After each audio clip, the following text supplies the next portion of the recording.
Chapter 1122. The order of the previous chapters is wrong.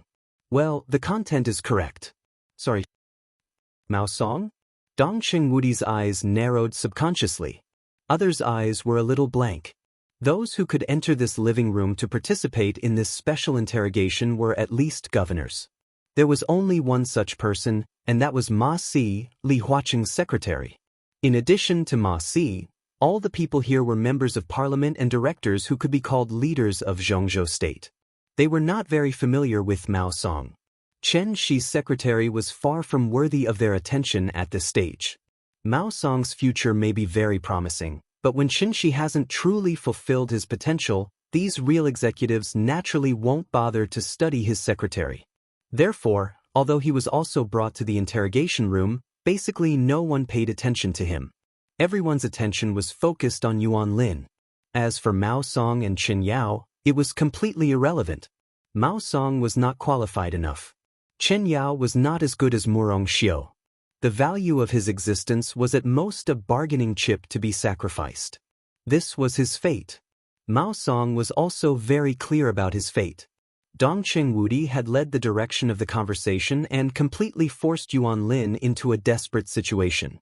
Unless there was a big accident, it was not hard to imagine Yuan Lin's fate. With Yuan Lin's fall, Mao Song also knew his fate. All of his duties and the future he had been looking forward to would come to naught. All of his deeds would be clearly investigated, and his family would be implicated. As for himself, it was highly likely that he would be secretly executed or locked up in a secret prison until his death. This was the result of being implicated by Yuan Lin. The leader of the prince group might try his best to protect Yuan Lin, but no one would protect him because he was not qualified or important. So from Mao Song's point of view, if he did nothing, no matter what happened to Yuan Lin, his fate would be extremely miserable. He could not put his hope on the prince group. Everyone knew that it was impossible. The only way was to save himself. It could be said that he gave up on himself or tried to save himself. The only thing he was glad about was that he had enough bargaining chips. It was a bargaining chip that could pin Yuan Lin, and even many others, to the ground. He could follow the direction of Dongqing Wudi's conversation and block all possible doubts. So he took the initiative to speak. The phrase, "not only Li Kuangtu," had a rich meaning. It was tantamount to indirectly admitting his crimes on behalf of Yuan Lin. At the same time, it also meant that there were many inside stories that others did not know. "Mao Song, what nonsense are you talking about?" An incomparably low and stern voice rang out. Beside Yi Dongxing, a middle-aged man with a dignified and calm appearance suddenly slammed the table. "You have to understand your own situation. Don't make wild accusations. You have to be realistic." Mao Song looked at him expressionlessly and suddenly sneered, "Minister Yang, I can be responsible for every word I say." Yang Jianghu. He was one of the current leaders of the Prince Group, the current member of Parliament of Zhongzhou State, and the first deputy minister of the Ministry of Supervision. After the general election next year, Yang Jianghu was very likely to become the new director candidate of the Prince Group. The moment Mao Song opened his mouth, the warning he issued did not match his identity, but it was definitely in line with his position. Yuan Lin alone had already caused the Prince Group a lot of trouble. At this time, why did Mao Song come to join in the fun? Whether what Mao Song said next was the truth or a fabrication, Yang Jianghu did not want him to continue. He just wanted this matter to calm down as soon as possible. "Fellow wise man in Jianghu, watch your attitude and words." Wan Qingyun, the minister of supervision who had been silent, frowned and said in a cold voice, "Whether what Mao Song said is true or not, we will investigate according to what he said, not stop him from speaking." Dongqing Wudi slightly raised his eyebrows and looked at Mao Song, his eyes a little flickering. Among these people present, he was probably the only one who had been paying attention to Mao Song. Even when he was interrogating Yuan Lin, he did not miss the change of Mao Song's expression out of the corner of his eye. Because Li Tianlan made it very clear that the turning point of this matter did not lie in Yuan Lin, but in Mao Song, who no one had paid serious attention to. Dongqing Wudi was originally thinking about how to shift the topic from Yuan Lin to Mao Song, But he did not expect that Mao Song had already taken the initiative to speak. Dongqing Wudi was a little surprised, but he did not show it on his face. He looked at Mao Song and said calmly, "What do you know?" "I know a lot of things." Mao Song's eyes were a little hollow, but with these strange hopes. Yang Jianghu wanted to say something but did not speak in the end. He just looked at Mao Song full of warning. Dongqing Wudi nodded and said expressionlessly, "Go ahead." Ma Si, who was at the lowest level here, picked up a pen and began to make notes. Mao Song looked straight at Dongqing Wudi for a long time. He seemed to be hesitating, and finally took a deep breath and said slowly, "No, Minister Dongqing, if possible. I want to talk to you alone." Yang Jianghu moved his lips as if he wanted to say something, but in the end, he did not speak. Dongqing Wudi was silent for a while and nodded. He stood up and pointed to a small lounge next to the living room. "Come with me. Minister, Mao Song is in danger now. No one can guarantee that he will not do anything extreme. Your safety." Yang Jianghu finally spoke, but he automatically shut up halfway. His expression looked a little embarrassed. In a hurry, he felt like an idiot for saying what he subconsciously said. Everyone looked at him as if he were an idiot. Worried about Dongqing Wudi's safety? It was a complete joke. In recent years, after Dongqing Wudi entered the army headquarters, his reputation had been silent in the dark world for a long time. But it was just that he was not mentioned. It did not mean that he would be forgotten. Dongqing Wudi, known as the god of massacre in Zhongzhou State, was still on the list of the top 10 contemporary experts in Zhongzhou State. He could be said to be the top figure in Jade Pool today. Mao Song could threaten his personal safety unless he was a hidden expert of the invincible realm. No, Li Tianlan was still here. The young Dongwang sword energy was so strong that it was everywhere. Even if Mao Song was an expert of the invincible realm, it was impossible for him to threaten Dongqing Wudi. Dongqing Wudi smiled casually and said nothing. He took Mao Song directly into the small reception room next to him. The door of the reception room slowly closed, blocking everyone's sight. "Sit down," Dongqing Wudi said slowly. Now he sat down on the sofa. Mao Song sat opposite Dongqing Wudi in silence, as if thinking about something. Dongqing Wudi took out a pack of cigarettes without any anxiety. After taking one out and lighting it, he pushed the pack toward Mao Song. He could see the mental pressure Mao Song was under at this time, but he could also see Mao Song's determination. In fact, from the moment Mao Song opened his mouth, the nature of this matter seemed to have been doomed. Mao Song took out a cigarette, lit it, and took big, almost greedy puffs. If nothing had happened today, he should have been smoking at this time, holding the beautiful woman of the Chen family in his arms. But now, Mao Song gave a wry smile and spat out the smoke. He looked up at Dongqing Wudi and was silent for nearly half a minute. Then he said in a low and hoarse voice, "Minister, I want a chance to live." Dongqing Wudi seemed to be a little surprised, but also not surprised. He raised his eyebrows and did not speak. Mao Song held the cigarette between his fingers. Amidst the lingering smoke, his gaze became a little erratic. "I've never suffered much since I was young. I was basically spoiled since I was young. My parents are ordinary workers and my family isn't considered rich, but I've never lacked anything compared to others. My childhood and adolescence were very stable, and I worked hard in college. I was admitted to the city hall, and by chance, I became Governor Chen Shi's secretary. In many people's eyes, even in my own eyes, my luck is very good." Dongqing Wudi looked silently at Mao Song, who was muttering to himself, without saying a word. "I have made a lot of mistakes over the years. I like money and women, and I have done a lot of things that I shouldn't have done. Many times, I think that I am indeed a person with poor self-control.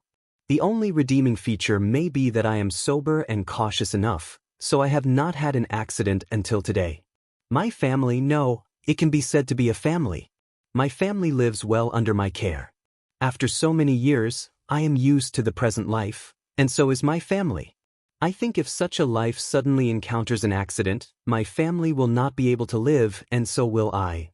Minister, I want to live well, away from Jingji and even away from Zhongzhou State." His voice was low, but it was getting calmer and calmer.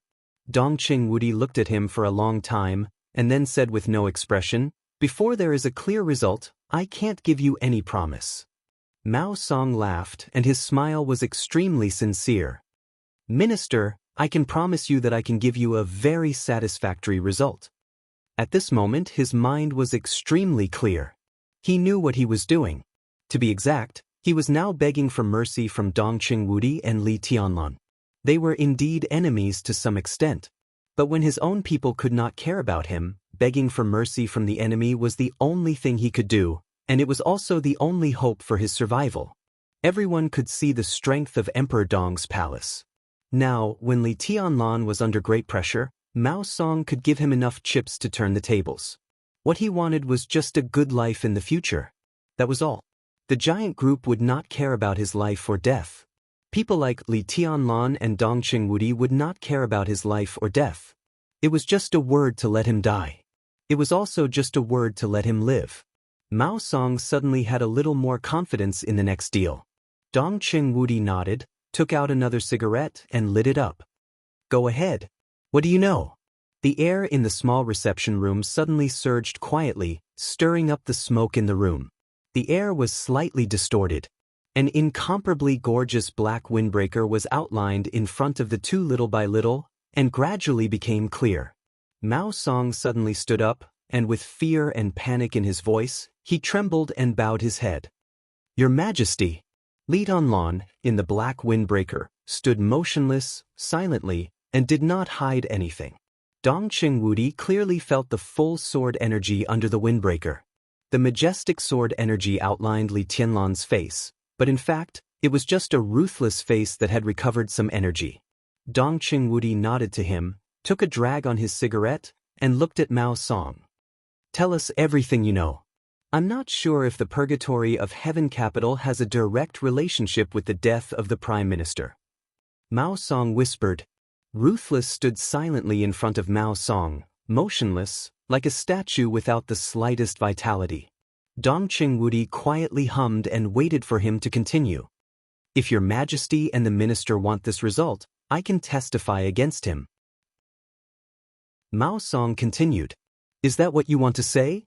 Dongqing Wudi suddenly asked. What he wanted was some kind of evidence, not evidence, especially from Mao Song. Such evidence was obviously not enough. More than that. Mao Song thought and simply followed Dongqing Wudi's meaning. It was not only Li Guangtu who killed the Prime Minister, but also Xianxia. The sword energy in the reception room fluctuated for a moment for no reason. The black windbreaker fluttered gently. When Mao Song said Xianxia's name, Ruthless seemed to lock onto something. At this moment, it gave Dongqing Wudi a very clear thinking emotion, or it was searching for something. Xianxia. Dongqing Wudi murmured to himself and narrowed his eyes. At this moment he suddenly realized that maybe he would get unimaginable gains from Mao Song, who no one paid attention to. Dongqing Wudi took the initiative to hand Mao Song a cigarette and said flatly, "Go on. What I can be sure of at present is that the death of Governor Xianxia is directly related to Xianxia, and I can show evidence." "What evidence?" Dongqing Wudi's eyes gradually lit up. "Some recordings and myself." Mao Song gave a wry smile. Dongqing Wudi was silent for about 10 seconds. His body slowly leaned on the sofa and he said calmly, "You mean you killed Xianxia?" "I didn't want to kill him myself." Mao Song whispered, "Xianxia gave me a kind of medicine, which looked a bit like 4-leaf grass.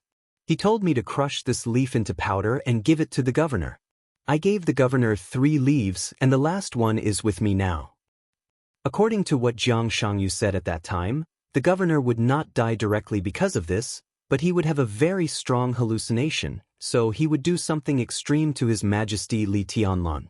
In this way, the governor was likely to die directly in the hands of His Majesty Li Tianlan, which would further prove his guilt.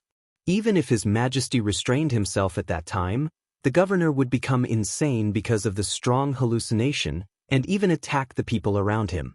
In this way, he was likely to be killed by the guards around the directors.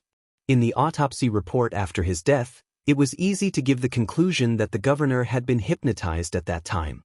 Then, Jiang Shangyu would expose the fact that Patriarch Qin Weibai was good at hypnosis in the spiritual domain, which would not only put more pressure on His Majesty, but also drag the Lin clan into trouble. He said numbly, and at the same time he took out a small green leaf from his pocket. The leaf was in a transparent fresh-keeping bag. Mao Song put the leaf in front of Dongqing Wudi and whispered, "Jiang Shangyu gave it to me, and so did the fresh-keeping bag. There should be his fingerprints on it." Dongqing Wudi, whose heart was in turmoil, restrained his expression and just asked, "In addition to the possible fingerprints, what other evidence do you have?" "Recording. There is a USB flash drive in my room, hidden under the bed and glued to the bedboard. It should not have been destroyed." A black shadow instantly separated from Wu Qing's body and rushed out of the reception room. Mao Song merely blinked his eyes and the black silhouette once again merged with Wu Qing. A black USB flash drive appeared on the coffee table, still spinning and shaking slightly. Dongqing Wudi and Mao Song's eyes fell on the USB flash drive at the same time. Mao Song was stunned for a moment, nodded slightly and whispered, "That's it." There was no equipment to play the recording in the reception room, so Dongqing Wudi carefully put away the USB flash drive. "How did Jiang Shangyu get in touch with you?" Dongqing Wudi asked. "Through the shade." Mao Song told him everything he knew, and every word was true. What he said was the truth, so it was particularly logical. "The shade is in the Phoenix Pavilion, codenamed Red Snow." Dongqing Wudi was a little confused and asked, "What is the Phoenix Pavilion? Who is Red Snow?" The Phoenix Pavilion is a secret organization of Kunlun City. Mao Song laughed in a low voice. "It is also the core organization of Kunlun City. I don't know how long this organization has been established, but it is certain that the existence of this organization weaves an unimaginable network for Kunlun City. The members of the Phoenix Pavilion are all different women and men of various styles. The members are very mixed, which means that the coverage is very wide. University belles, teachers, policemen of Zhongzhou State, female officials, young women from rich families, daughters of rich families. Oh, there are all kinds of people in it.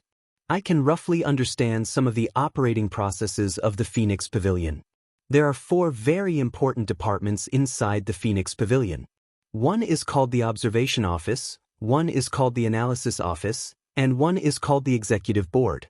The last one is the Training Department.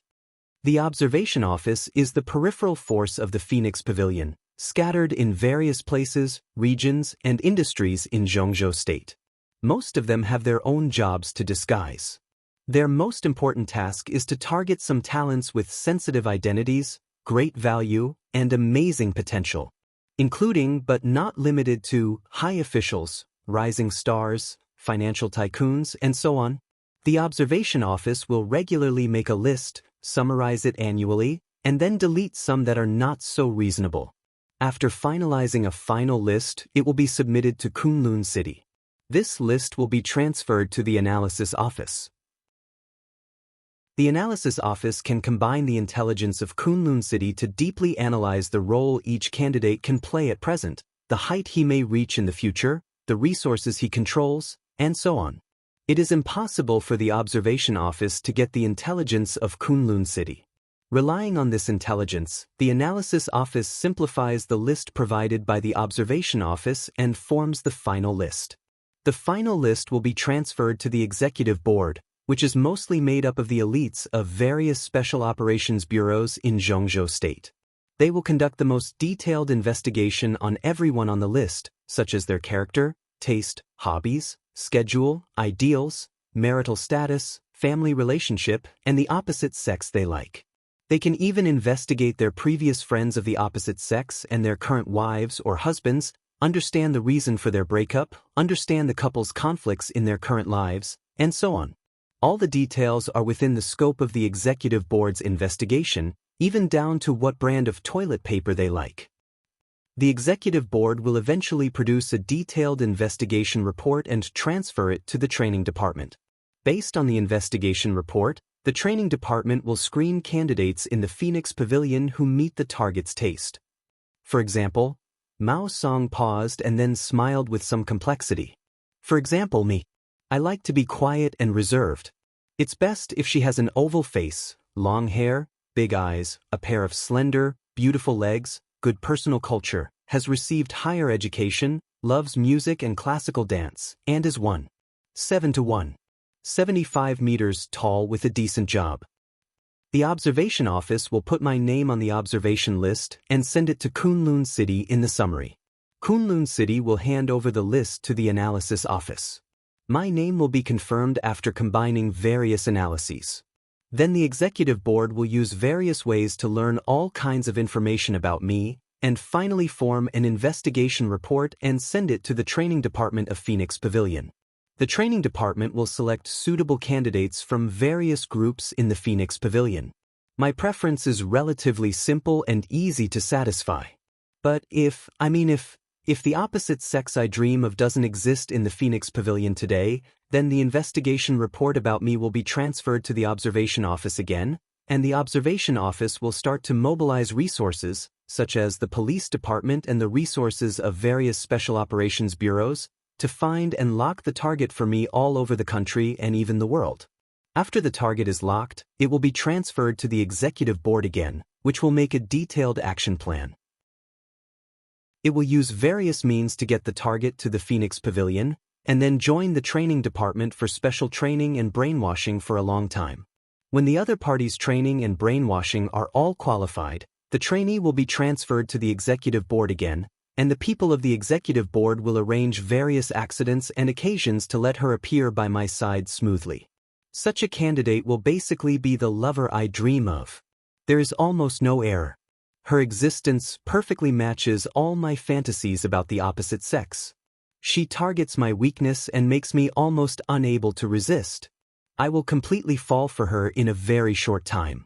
In this way, I will have a chess piece of Kunlun City by my side. When she gains all my trust, the executive board will make the next plan. If everything goes well, I will also become a chess piece of Kunlun City. At least, I can become a force that Kunlun City can use. Mao Song said and lit another cigarette. He smoked silently. After a long silence, he suddenly laughed and said, "Of course, this sounds a little troublesome, but this is a special case. Most people don't have two impossible requirements for their dream lover. The various women in the Phoenix Pavilion are enough to deal with most situations. After joining the training department, they can perform long-term tasks after short-term training. Unless there is a particularly valuable target, Kunlun City will spend a lot of manpower and material resources to tailor a dream lover for the target." Phoenix Pavilion. Kunlun City. The calmness on Dongqing Wudi's face had completely disappeared, leaving only solemnity. Kunlun City had only appeared in Zhongzhou State for more than 20 years. But the Gu family, which had struggled under the majesty of the Li family, had a very long history. So, strictly speaking, how long had the Phoenix Pavilion, which belonged to the Gu family, existed? If such an organization really existed, to what extent would it have developed in Zhongzhou State now?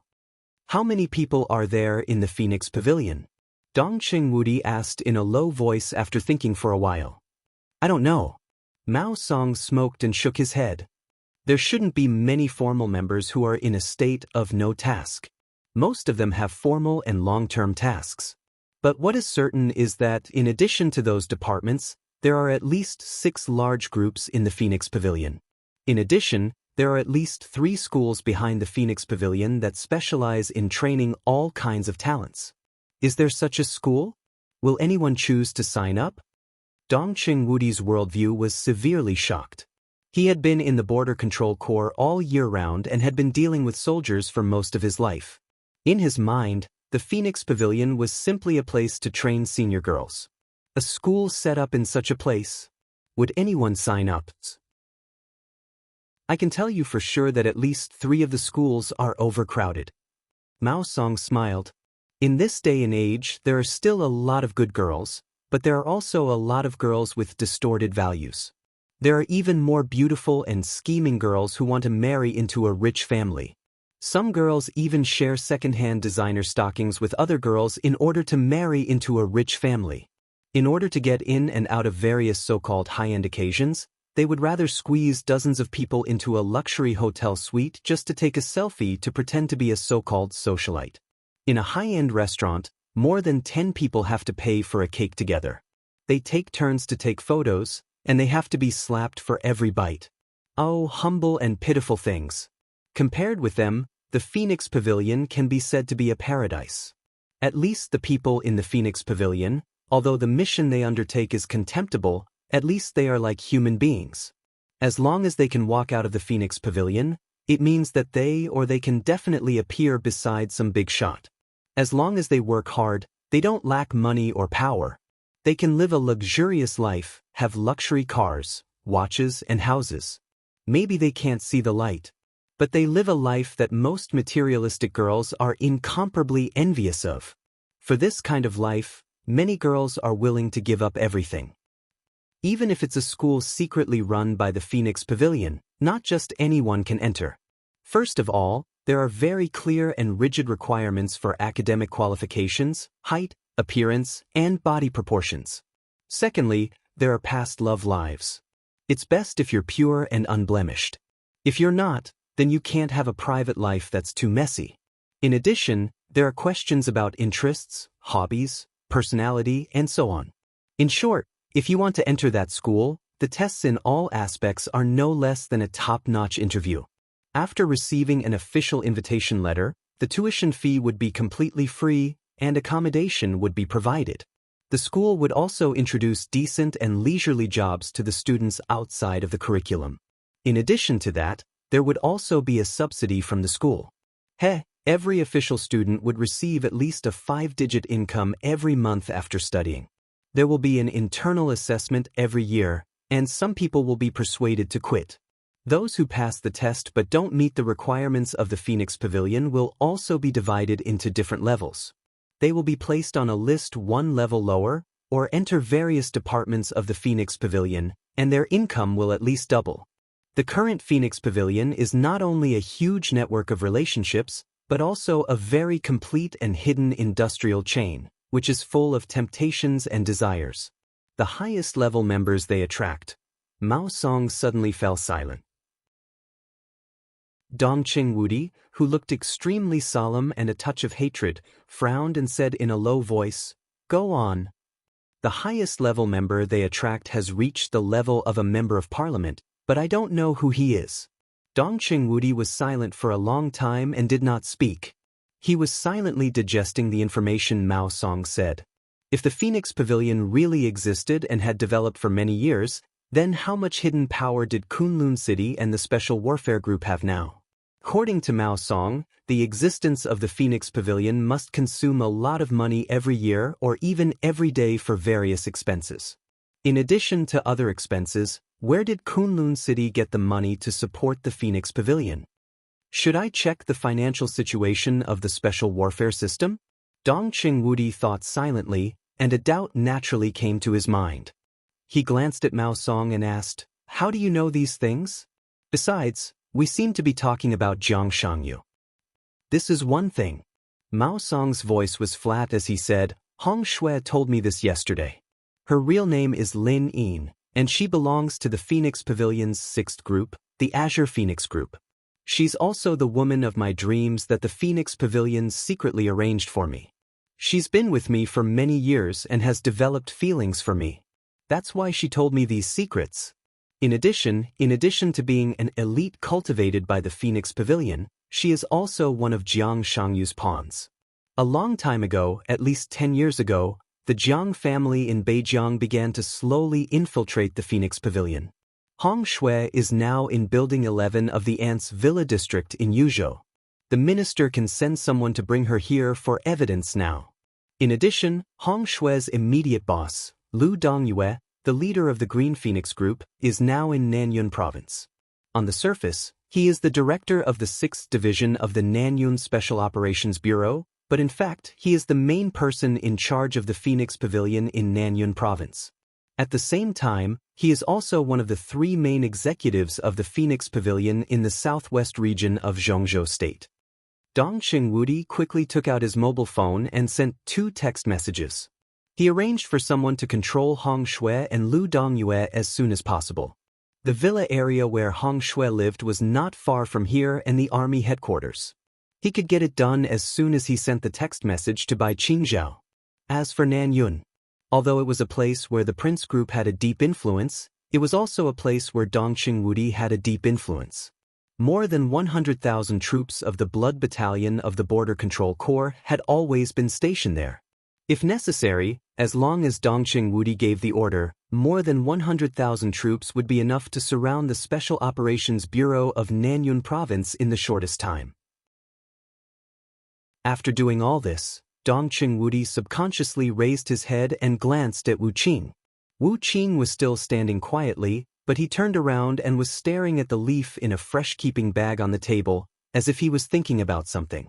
Dongqing Wudi had intended to get up and call Yi Dongxing and the others in to make a record, but after thinking about it, he didn't move.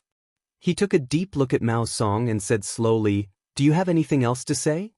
It had to be said that if Mao Song's words could be confirmed, then the pressure on the giant group and the new group would dissipate by more than half in the shortest time. What Mao Song said could be said to be full of sincerity, which completely gave Li Tianlan the bargaining chip to turn the tables in a desperate situation. Compared with this bargaining chip, what Mao Song said about wanting to live, or even living a better life, was completely insignificant. That's all I know, and that's what you can find out in the shortest time. As for what happens after that, you have to dig deeper. Mao Song shook his head and said softly, "But Jiang Shangyu is very ambitious. Red Snow told me that he and Gu Xingyun seem to have cooperated. No one knows how many things he has secretly planned. First, he wooed me, then Yuan Lin or Yuan Lin, then me. Then, at the most suitable time, he killed the Prime Minister and the Governor through us and put the blame on His Majesty Li Tianlan. His plot must be beyond the imagination of ordinary people. I suggest that the Parliament investigate Jiang Shangyu, and even the whole Jiang family in Beijiang." "We will do it." Dongqing Wudi smiled. His mood had completely improved in Mao Song's constant narration. The cooperation between Jiang Shangyu and Li Guangtu was already a well-known thing. In the decisive battle in Beihai, the two of them advanced and retreated together could fully explain the problem. And from Mao Song, he got the news that Gu Xingyun and Jiang Shangyu cooperated. That was to say, Gu Xingyun, Li Guangtu, and Jiang Shangyu, the three of them actually got together? If it was in normal times, it would undoubtedly be a very serious matter, especially for Li Tianlan. But now, with Mao Song's confession, his clue suddenly connected Gu Xingyun, Jiang Shangyu, and Li Guangtu. The Phoenix Pavilion was a ghastly sight. The insidious and cunning Jiang Shangyu. The patient and dormant Li Guangtu. The storm was about to rise in Zhongzhou State. When the storm ended, what would the former Kunlun city and the former purgatory of Heaven capital look like? And what kind of height would the rising new group and Emperor Dong's palace reach in this storm? Dongqing Wudi looked at Mao Song with some emotion. In the eyes of all the directors and members of the parliament, Mao Song was just a nobody they had never paid too much attention to, or even almost never paid attention to. But it was this nobody who was about to completely affect the pattern of Zhongzhou State today. He was qualified to make demands. For the sake of your performance of surrendering, I can take this as your performance of meritorious service. Dongqing Wudi said slowly, "Of course, this is after we investigate according to the information you said and have a certain degree of confirmation. I can also guarantee that you will not be treated unfairly during your sentence in prison." "Surrender? Service sentence?" Mao Song's face suddenly changed and became extremely pale and desperate. Dongqing Wudi stood up and said slowly, "In this incident, you may not be the mastermind, but you have also committed a felony. I will propose to send you to the desert prison. From now on, be a good man." The desert prison. The most mysterious and most heavily guarded prison in Zhongzhou State. For Mao Song, every prisoner in the desert prison could be said to be a big shot. It was a prison without a term. As long as everyone went in, it was basically impossible for them to come out again. But the desert prison, Mao Song's body gradually relaxed. A very happy smile came from the corners of his eyes and eyebrows, and finally spread to his whole face. "Thank you. Thank you, Minister." He looked at Wu Qing, who was thinking or looking for something like a statue, and said excitedly again, thank you, Your Majesty." The desert prison was indeed the most horrible prison in Zhongzhou State. But he had just left the desert prison, and now that impasse could be regarded as his territory. He would enter the desert prison. Mao Song would die in prison. But for him and his family, it might be a brand new life. Dongqing Wudi, who just gave a vague hint, did not respond to the thanks behind him, and just opened the door of the reception room. 5 minutes later, Ma Si, who was taking notes, couldn't help but put down her pen and paper. She hurriedly rushed to the temporary meeting room of the Chen family. After passing the general news to Li Huaqing, she hurriedly rushed back to continue the unfinished interrogation and record. Mao Song became the focus of everyone's eyes. Yuan Lin was completely forgotten. An hour later, Dongqing Wudi's special bulletproof car slowly drove into the Chen family's compound. The door opened, and Lin Yin, codenamed Red Snow, was secretly escorted into Dongqing Wudi's interrogation room. The interrogation continued. Without warning, the storm had suddenly formed in the top building of Zhongzhou State. It's almost over. In the Ritz-Carlton Hotel, Xinyuan Wushang stood in front of his floor-to-ceiling window, looking in the direction of the Chen family's compound, and suddenly said.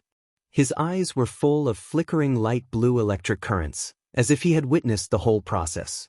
Xing Tian's huge body sat steadily on the bed and thought for a moment after hearing the words. Before he could say anything, Xinyuan Wushang sighed with emotion again. The young madam of the Chen family is really amazing. That figure, that, Your Highness, Xing Tian reminded him, let me give you a friendly reminder. You have an engagement with the princess of the Dragon Clan, and that fiancé of yours has a higher authority than you. Although it's only a little, her path is completely different from yours. The smile on Xinyuan Wushang's face froze for a moment, and then gradually became distorted. He turned his head and looked at Xing Tian silently. After a long while, he smiled without a smile and said, Do you think she knows what jealousy is? Xing Tian was silent. After a long while, he said, You also have an engagement.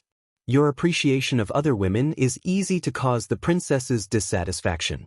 It has nothing to do with jealousy. The women of the human clan here are not suitable for you. Don't talk to me about women. Xinyuan Wushang said indifferently. There was a touch of despair in his eyes. What are women? Women are not suitable for me. I am a man. I am a real man. The corner of Xing Tian's mouth twitched. Xinyuan Wushang gritted his teeth. A real man should king a robot. Xing Tian coughed and wisely changed the topic. I don't think the parliament will cancel the alliance between Jiang Shangyu, Li Guangtu, and Gu Xingyun. This matter has nothing to do with anyone's will. The final result may be very lively, but this alliance should not disappear in a short time. Xinyuan Wushang turned around again and looked in the direction of the Qin family's courtyard. What's the reason? Checks and balances. Xing Tian said calmly, This alliance is now the only power in Zhongzhou State and even the whole dark world that can check and balance His Majesty. His Majesty sometimes does something out of line. No matter what the reason is, Jiang Shangyu's alliance will be kept. Of course, the parliament will inevitably make appropriate concessions. In fact, our goal has been achieved. The rise of the new group is unstoppable, and it is even stronger than expected. Checks and balances, stupid. Xinyuan Wushang shook his head. After this matter, let's wait until that ridiculous alliance survives. Xing Tian's words became more and more cautious. He said softly, Judging from His Majesty's current combat capability, he can only guarantee that he won't be defeated at most in the face of Jiang Shangyu, Li Guangtu, Gu Xingyun, and other things that we don't know about. The possibility of him winning is not high, and this is under the condition that he has the characteristics of level 8 authority. His Majesty now seems to only embody some abilities of level 7 authority of Heaven Ju. If he wants to fight with Jiang Shangyu's alliance now, the chance of winning is not big. You have never reached level 8 authority in martial arts before, have you? Xinyuan Wushang suddenly asked. Xing Tian was stunned and then said quietly, My main authority has always been calligraphy. So you don't understand. Xianyuan Wushang said softly, the level 8 authority of martial arts has to go through life and death. If Big Brother's breakthrough this time was not incredible, I would not dare to take too many risks. But his breakthrough this time is too exaggerated. He has just broken through, but he already has the characteristics of level 7 authority. Although his actual combat capability is far less than that of a real Heaven Jew if he is out of the real environment, the authority can't be copied. This also means that these thresholds are not obstacles for Big Brother at all. What he needs is experience and the authority in the future. Whether it is restarting or ending, these are always his authority. Xianyuan Wushang thought quietly and said softly, before there is a breakthrough in sister-in-law's dream, level 8 authority is Big Brother's limit, but it is also a crucial element. He must go through life and death to really understand something. Xing Tian was silent. He could roughly determine the current direction of Jiang Shangyu, and from the leaf that Mao Song took out, he could roughly understand Jiang Shangyu's surrounding environment. Now he might still be in Miracle City, but the place where he was already equivalent to the Chaos Camp or the Shadow Camp. In such an environment, Xianyuan Wushang and Xing Tian would expose themselves as soon as they took action. It was difficult for them to even get close to the forest, let alone follow Li Tianlan to that forest. When they were not sure what the state of the shadow creature behind Jiang Shangyu was, they did not dare to rashly describe it, otherwise, they might even hurt Li Tianlan. The parliament had already investigated the problem. With Li Tianlan's temper, since he knew the existence of Jiang Shangyu, it was impossible for him to pretend that this thing had not happened. His character was not destined to let him swallow this anger. And the reality would also make him try his best. Even Xing Tian knew that Li Huaqing and others would not give up the Jiang Shangyu alliance, the only chess piece that could balance Li Tianlan. How could Li Tianlan himself not know? However, in the face of the evidence given by Mao Song, it was really not so easy to make a decision to protect the Jiang Shangyu alliance. The parliament needed to discuss, play, and discuss. And before the official result appeared, it would also be when Li Tianlan could unscrupulously retaliate against the Jiang Shangyu alliance. Time was very limited. When the parliament made a decision, many things would not be easy to change. Li Tianlan either accepted the compensation and reached a new balance with the major groups in Zhongzhou state, or, no, there was no other choice. This was his only choice. Now all aspects need time. Xianyuan Wushang whispered, it depends on who can seize the opportunity first. In the past decades, Li Shi's life finally ushered in a very rare period of peace. Her short-term life in Emperor Dong's palace was stable and leisurely. As the third deputy palace master of Emperor Dong's palace, her injury was no longer a problem after being treated by Xianyuan Wushang, so she naturally became the strongest of the 3 deputy palace masters. However, unlike Situzangyue and Saint, she had nothing to manage in Emperor Dong's palace. The position of deputy palace master seemed more like an idle position when there was nothing to do. Li Tianlan gave her a piece of land in front of a garden villa in Emperor Dong's palace. After Li Shi and Li Qingqing lived here, they rarely left. Li Shi stayed in the villa most of the time. The only request she made was to ask the elites of Emperor Dong's palace to buy some books. A cup of tea and a book in her hand seemed to be able to easily pass the day. Li Qingqing occasionally walked in Emperor Dong's palace, but most of the time she accompanied her mother or took care of the flowers and plants in front of the villa. There were no maids, gardeners, or cooks in the villa. Occasionally, there were logistics personnel who delivered meals to the mother and daughter. But more often, the mother and daughter went out to buy some simple vegetables and cooked by themselves. They lived in Emperor Dong's palace in this way. They did not integrate into Emperor Dong's palace, but they did not tidy up either. It seemed that they lived in peace and isolation. Qingqing, is this kind of life what you want? In the gradually darkening night, the exquisitely decorated villa turned on the lights. After dinner, the mother and daughter were washing the dishes in the kitchen. Feeling the cool and clear water droplets falling on their hands, Li Shi suddenly turned to look at her daughter and asked. Li Qingqing looked at Li Shi with some doubts, and then lowered her head to wash the dishes. She stood straight, lowered her head, and blinked her eyelashes, looking focused and docile. It's actually very good. It's very quiet and relaxed. No one forces me to attend classes and receive training, no one urges me to practice martial arts, and no one teaches me some talents that I don't like. A very happy smile appeared on Li Qingqing's beautiful face. I haven't meditated for several days. I suddenly feel very safe here. It seems that the past is in the past. Yes, it's all in the past. She was silent for a while, and then murmured to herself as if she was sleep-talking. She looked at her daughter, who was smiling, and whispered, "But your life is not normal in the eyes of your peers. Maybe you should go shopping, buy some new clothes, and even wait for Tiannan University to be established. You can go to school, make a boyfriend, get married, and start a family, instead of staying at home by yourself every day like me. If this goes on, the whole person will become more and more isolated." "It's not me." Li Qingqing chuckled. "I still have you, and you also have me. Mom, do you know what I've been thinking these days? This is this villa, just like our small world. We can live as we want. We can go out to buy the food we like, read the books we like, and be in a daze. We don't have to worry about etiquette. When we laugh, we don't have to worry about how many teeth we show. We don't need to worry about whether our sitting posture is correct or not, and we don't need to worry about whether our movements are elegant. All the constraints are gone, and we are very free. And you are still by my side. This is very good. This is enough. I like it here." As she spoke, Li Qingqing suddenly frowned and continued, "It would be better if that nasty guy didn't come to harass us. Mom, I'll talk to my brother-in-law. He will intervene in this matter, right?" She seemed to think of something interesting. She chuckled and said, "He won't.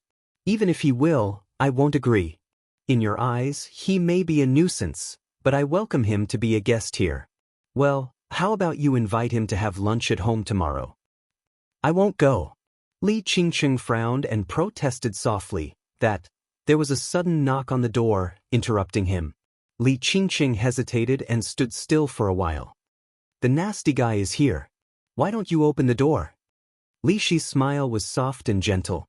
Li Qingqing gently bit her lower lip, walked slowly to the door, and opened the door. Outside the door stood an object covered with all kinds of snacks and gift boxes.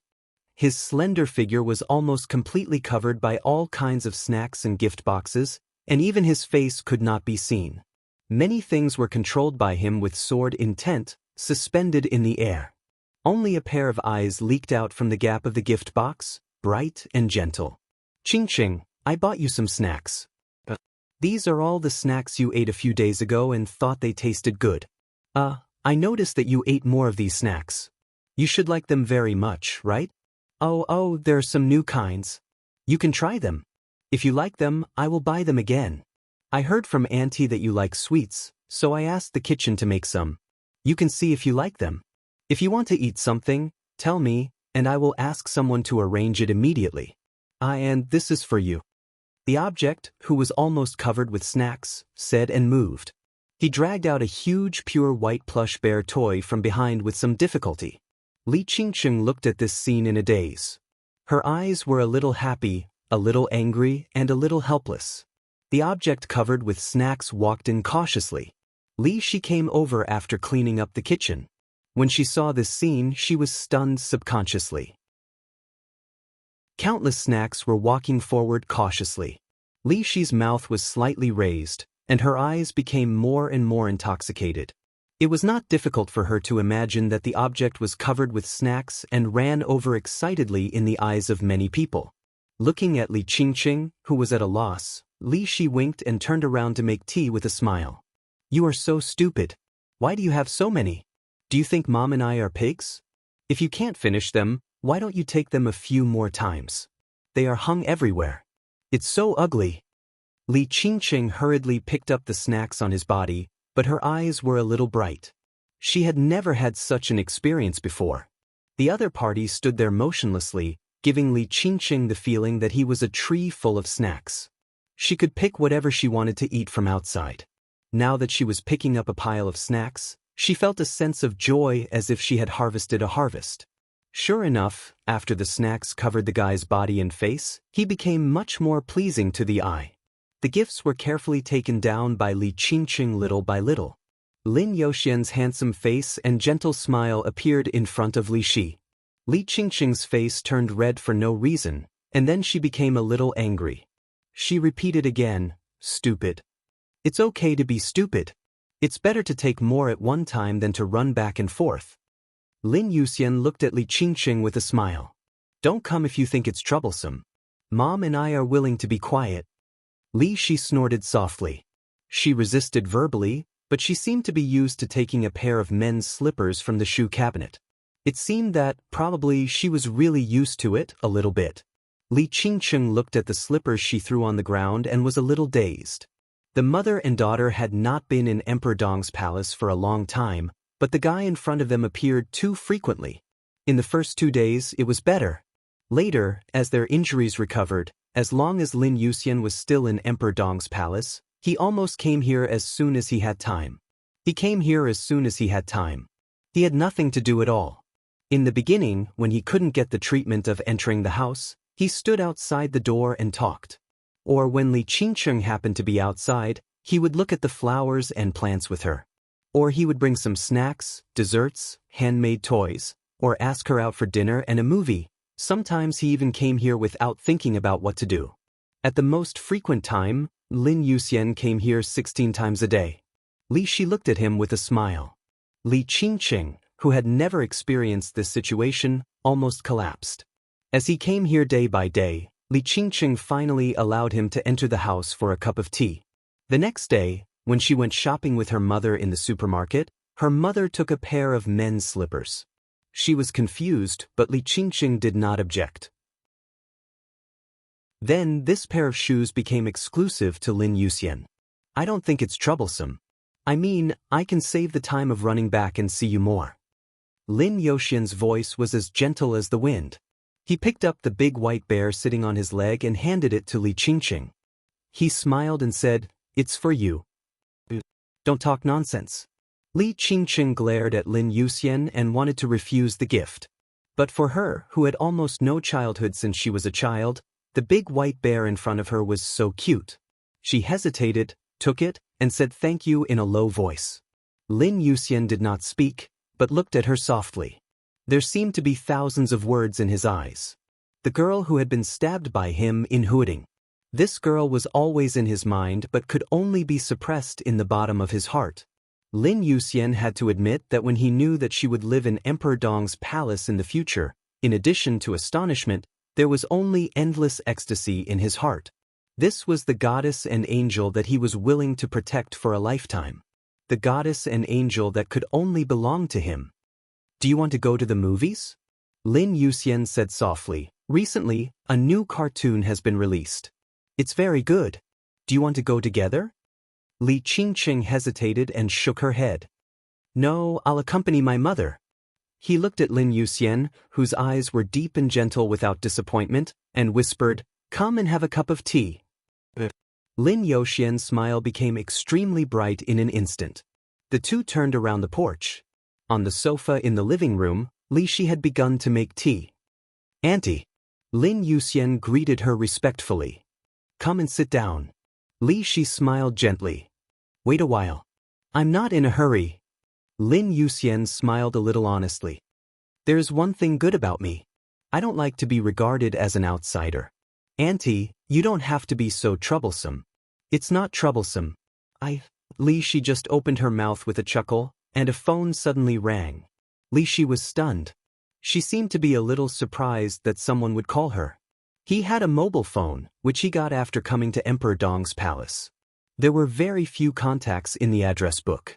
In addition to Li Qingqing, there were only a few high-level people in Emperor Dong's palace. On weekdays, the mobile phone basically would not ring here. She took the mobile phone from under the coffee table with some doubts and glanced at the number. Li Shi's movements were slightly stiff, and she was silent for a few seconds. "I'll answer the phone." She looked up and smiled with no abnormal expression. "Qingqing, you have a good chat. You have a good chat." Lin Youxian got up with a smile and watched Li Shi walk upstairs. Her figure stepped on the corner of the second floor, and she finally pressed the answer button. Sorry, Ms. Li Shi. I hope I didn't disturb your rest at this time. A cold and pleasant voice sounded on the other end of the phone. Li Shi was silent for a moment and whispered, I just had dinner. Boss Qin, what's the matter? Qin Weibai on the other end of the phone smiled gently. It's about Kunlun City. Li Shi was silent. Her life had been very peaceful, but it did not mean that she had forgotten Kunlun City, the place that brought her countless pain and despair. There are new variables in the case of Qin Fangqing and Qin Shi. Of course, this is a better variable for us. In such a situation, I think there is no need for Kunlun City to exist. There was no need for Kunlun City to exist. Kunlun City? Li Shi's eyes suddenly widened, and she said subconsciously, What did you say? I need your help. Qin Weibai said with a smile. Li Shi was silent, and the special warfare city in the ice and snow subconsciously appeared in her mind. For Kunlun City, the Gu family, and Gu Xingyun, Li Shi couldn't tell what kind of mentality she had. It was a kind of mentality that she couldn't tell or understand after countless emotions merged together. But one thing was certain. If Kunlun City could really disappear, Li Shi was willing to provide all the help she could without hesitation. Li Shi's eyes became extremely determined in an instant. What do you need me to do? You don't need to do anything. Qin Weibai whispered, It's enough to testify. Mao Song has confessed the existence of Phoenix Pavilion. Zhongzhou State will soon launch an investigation, but it will be very fast. No one knows how long it will take. Maybe it will be now, maybe it will be tomorrow or the day after tomorrow.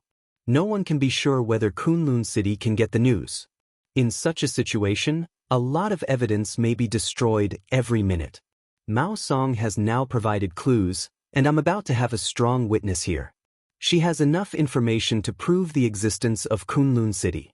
Then, it's up to you to testify again and supplement other information of Phoenix Pavilion.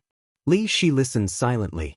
When Qin Weibai finished, she took a deep breath and whispered, Okay. Her voice gradually began to become as hard as iron. I will explain to the Parliament in detail the reasons for the treason case more than 20 years ago, and everything I did around Li Guangtu as the pavilion master of Phoenix Pavilion at that time. No need.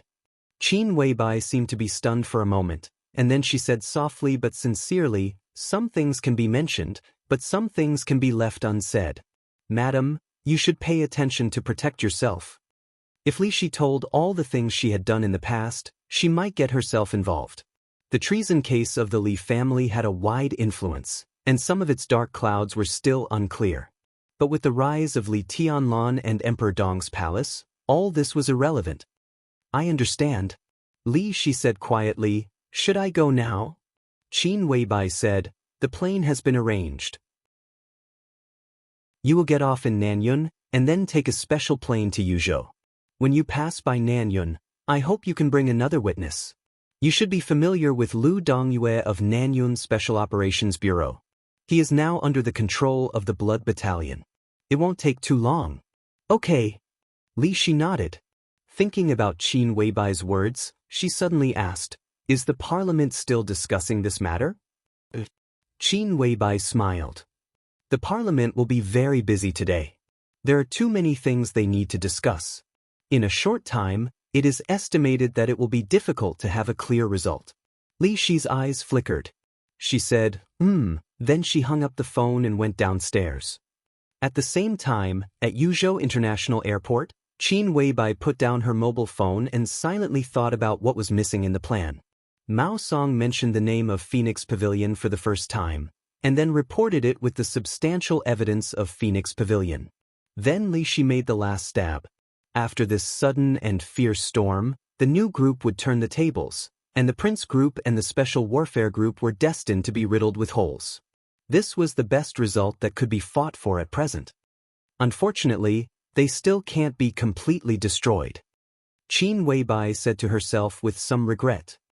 In my opinion, this is not a bad thing. Horsewoman on the side handed Qin Weibai a glass of warm water and said softly. Qin Weibai glanced at her.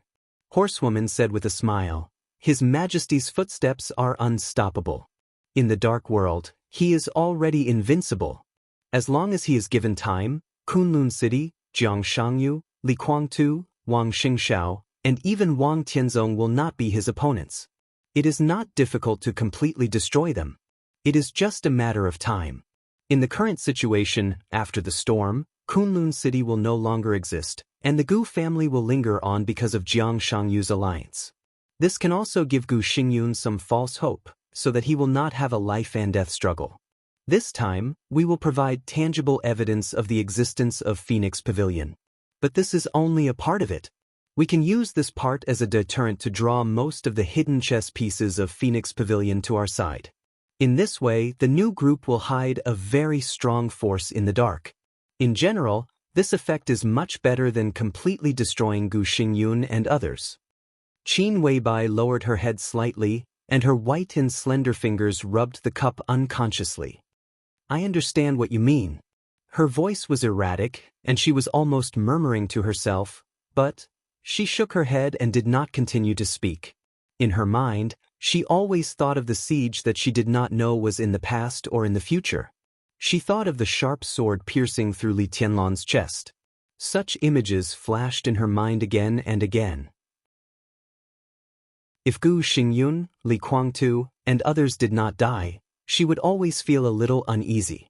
Qin Weibai shook her head hard and looked out of the window. In the bustling exit of the airport, a girl, who looked 11 or 12 years old or 13 or 14 years old, as beautiful as an elf and an angel, walked out alone, pulling a delicate small suitcase under everyone's gaze. Her small figure walked in the crowd without the slightest loneliness or fear. Instead, there was a kind of indescribable spirit in her. Qin Weibai smiled, opened the door, got out, and waved to the girl. The girl's eyes lit up. She trotted over quickly, handed the suitcase to Horsewoman, and then reached out to hug Qin Weibai's waist. Sister, Qin Weibai said yes, lowered her head, and touched the girl's head. She whispered, "Is everything ready?" The girl nodded gently, and subconsciously glanced at the delicate suitcase in Horsewoman's hand. The suitcase was very light. Because there was only some simple information in it, and there was not even a change of clothes. Those seemingly simple information were all sharp swords against Kunlun City, which were the sharpness that had been hidden for many years. Qin Weibai unconsciously stroked Gu Xianyan's hair, but her eyes quietly looked in the direction of the Qin family's courtyard. The sword light suddenly rose. The storm fell. Chapter 11:23. When Ma Si entered the temporary conference room in the backyard of the Chen family for the fourth time, the atmosphere in the conference room was almost frozen. It was nearly 1 o'clock in the middle of the night. The ventilation system in the living room had been turned on to the maximum, but the thick and dazzling smoke was drifting in every corner of the hall. Looking through the light, Ma Si couldn't see clearly who was sitting in the conference room for a while. Is there any new information? Li Huaqing's suppressed voice sounded in the deep and dignified voice. Yes. Ma Si nodded subconsciously and looked in the direction of the voice. Only then did she find that Li Huaqing was no longer in the position where he came in last time, but sitting on the sofa on the other side. His whole body was wrapped in the soft leather sofa, and he was raising his hand to rub his forehead. He looked tired and haggard in the fuzzy smoke. Ma Si looked down at the folder in her hand and was at a loss for a moment. The interrogation of Mao Song was still going on. It was a protracted war that no one knew how long it would last. And he came here again and again to bring the latest information, or in other words, Mao Song's latest confession, to the giants in the conference room. This was the fourth time he had given his testimony. The speed of updating the confession was very slow. The conference room was in a stalemate, and the interrogation room was also in a game. Although Mao Song was very cooperative, the interrogation process was not very smooth. In order to show fairness and truth, Dongqing Wudi, who had communicated with Mao Song alone before, withdrew from the position of chief interrogator. Yi Dongxing and Yang Jianghu were in charge of interrogating Mao Song. The fierce battle between the Prince Group and the Southeast Group broke out in the interrogation room almost without concealment. For every question, the two had almost different opinions. Yang Jianghu almost tried his best to induce Mao Song's confession from different directions, including subtle threats and temptations, naked warnings, questioning and confirming from various angles. Ma Si experienced the whole process and also recorded Mao Song's confession. Every confession had to be signed by all the directors and members of parliament in the interrogation room before it was sent to the conference room. The first interrogation of Mao Song and the recording of the confession lasted less than half an hour. The content of the recording was less than 1,500 words. But it was for these 1,500 words that the directors and members of parliament in the interrogation room argued for nearly 2 hours. Each word of the confession was so sensitive that it needed to be discussed and disputed. When the first confession was sent to the conference room, the storm across Yuzhou province had already taken shape. Phoenix Pavilion, the secret organization in Kunlun City. When all the big shots present heard about the role of the Phoenix Pavilion, almost all of them were stunned. It was not uncommon for them to use women as weapons in the trials and tribulations they had experienced. But when Kunlun City gathered these weapons together and specifically targeted the core of Zhongzhou State and the future core, it had two completely different meanings. To put it bluntly, the former was nothing more than profit. The latter, who had formed an organization, had undoubtedly revealed their wild ambitions. It took even longer for Mao Song's second statement to be delivered to the conference room. It was already 7 o'clock in the evening. The second confession recorded in great detail about the operation situation of the Phoenix Pavilion in Kunlun City. The major departments coordinated with each other and cooperated seamlessly. Following that, a fierce argument broke out in the conference room. When the third statement was delivered, this dispute was pushed to the climax. It was not just the conference room. Even the interrogation room was in a state of mutual hostility. Because in Mao Song's third confession, he mentions some lists that the Phoenix Pavilion had been constantly infiltrating over the years. With Mao Song's position, it was naturally impossible for him to come into contact with those who were too important. There were only a few rising stars who had enough potential to rise. However, this list, coupled with Mao Song's vague statement that there were counselor-level figures who were involved in the Phoenix Pavilion's pink trap, every word of his confession was extremely shocking. The fiercest dispute or even quarrel in the interrogation room came from this. A counselor giant became the prey of the Phoenix Pavilion. Regarding this, Mao Song did not produce substantial evidence. He just affirmed this point, but could not determine which counselor it was. When Ma Si recorded Mao Song's testimony, Yang Jianghu was the first to express a clear objection. He bluntly said that Mao Song's testimony was ridiculous and not credible. Yi Dongxing insisted on seeking truth from facts. He recorded this point and conveyed it to the conference room. His point of view was also very simple. Perhaps Mao Song's testimony was not credible, but this was not a reason not to record it. The truth of the matter needed to be investigated and distinguished by the big shots in the conference room. To hide some clues that could cause serious consequences here was, to a certain extent, irresponsible. The two counselors argued in the interrogation room for nearly half an hour, and neither of them could convince the other. In the end, Dongqing Wudi personally made the decision, took notes as usual, and conveyed the complete version of the confession to the conference room. The moment Dongqing Wudi made the decision, Ma Si noticed that Yang Jianghu's face suddenly became extremely cold, and there was even a touch of cruel cold light in his eyes. Now, Ma Si knocked on the door of the conference room again, holding the fourth confession in his hand. The fourth confession was the final interrogation of Mao Song, as well as another interrogation of Lin Yin. The combination of the two confessions proved the authenticity of what Mao Song said. In Lin Yin's confession, the other party provided a school affiliated with Phoenix Pavilion, located in the suburbs of Huading, and the things recorded in it were even more absurd and amazing. Mao Song walked to Li Huaqing with heavy steps and handed the information in his hand to Li Huaqing. His eyes were a little unfocused. As Li Huaqing's secretary, he knew very well that the 4 consecutive confessions were not what Li Huaqing wanted to see. If Yang Jianghu was the only one in the interrogation room, it would be impossible to have such a long argument. Several counselors from the standpoint of the academy also quietly supported Yang Jianghu's point of view. The Southeast Group and the Giant Group, however, tacitly formed some cooperation again in the interrogation. This was probably when Siyuan. The Southeast Group, which had gone all out to suppress the new group a few days ago, seemed to see the opportunity to let Wen Siyuan enter the cabinet again. This year, Zhongzhou State was really full of ups and downs. Send it out. Li Huaqing waved his hand, pulled out a piece of paper from the materials, and waved his hand wearily. The interrogation room had already made several copies of the confessions according to the number of people in the conference room, ensuring that everyone here had a copy. Ma Si walked around the conference room and handed out the information to every big shot. When he sent them to Li Tianlan, he paid special attention to Li Tianlan's expression. Li Tianlan took the materials with no expression on his face and looked at them quietly, without any attitude. The conference room became quieter and quieter, leaving only the sound of the counselors shaking the materials in their hands. Gradually, the shaking sound of the materials stopped. The conference room became completely silent, like a graveyard. Everyone, talk about your opinions. In the extreme silence, Li Huaqing slowly opened his mouth.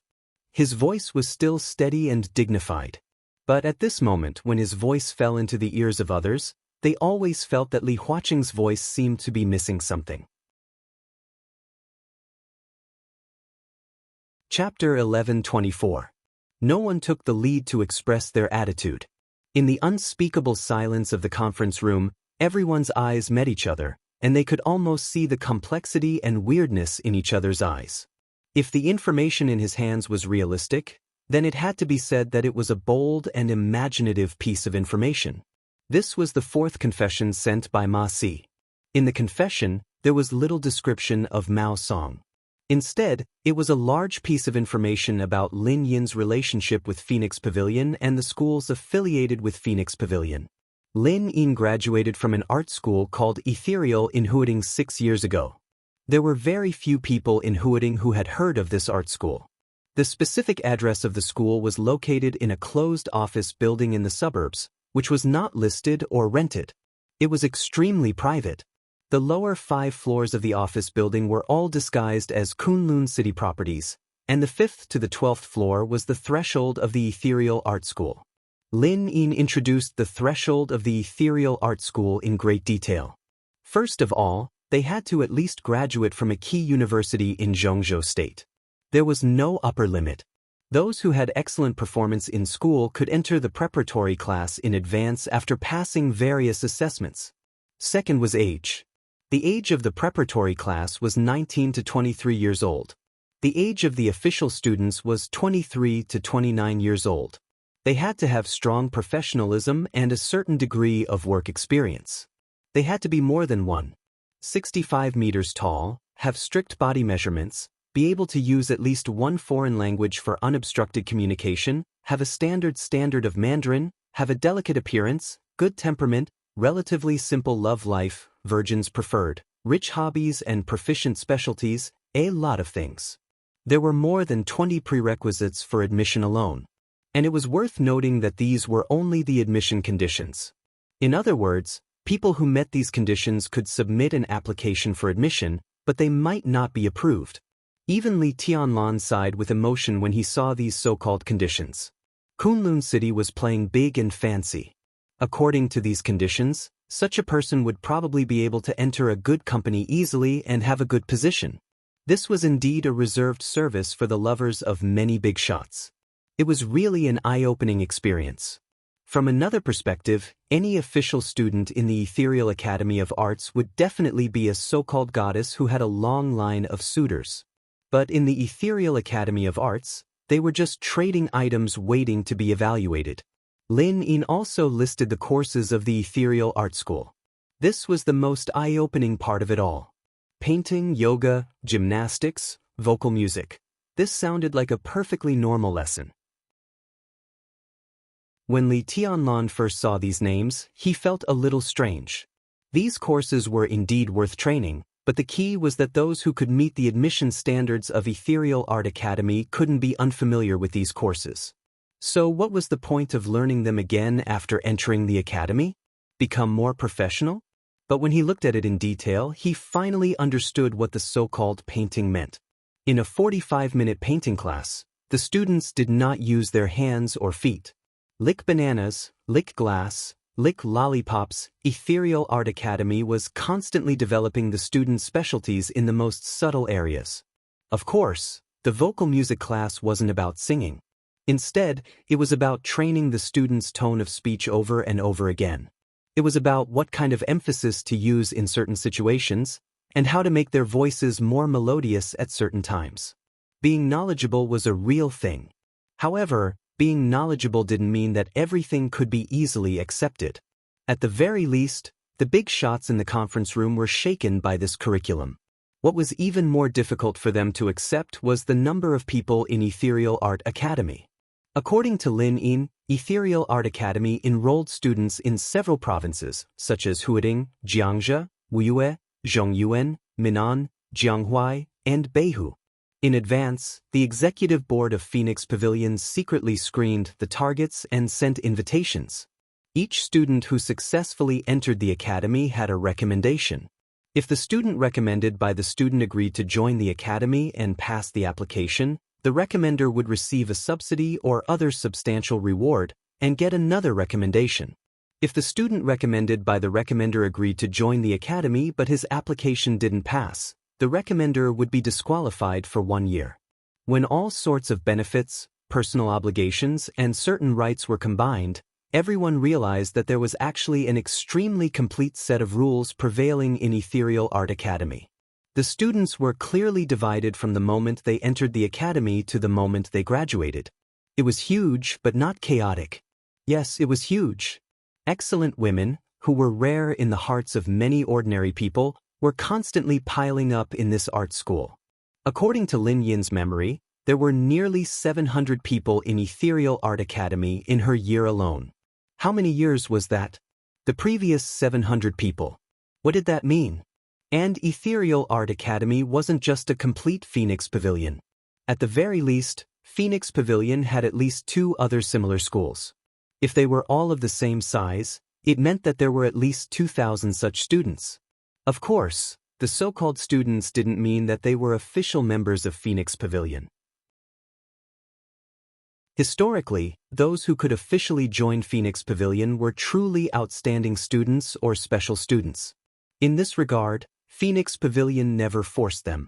Students could refuse Phoenix Pavilion's arrangements and find so-called financial backers on their own. In return, they would provide certain resources to the academy according to the agreement. If they were abandoned, they could submit a new application to the academy.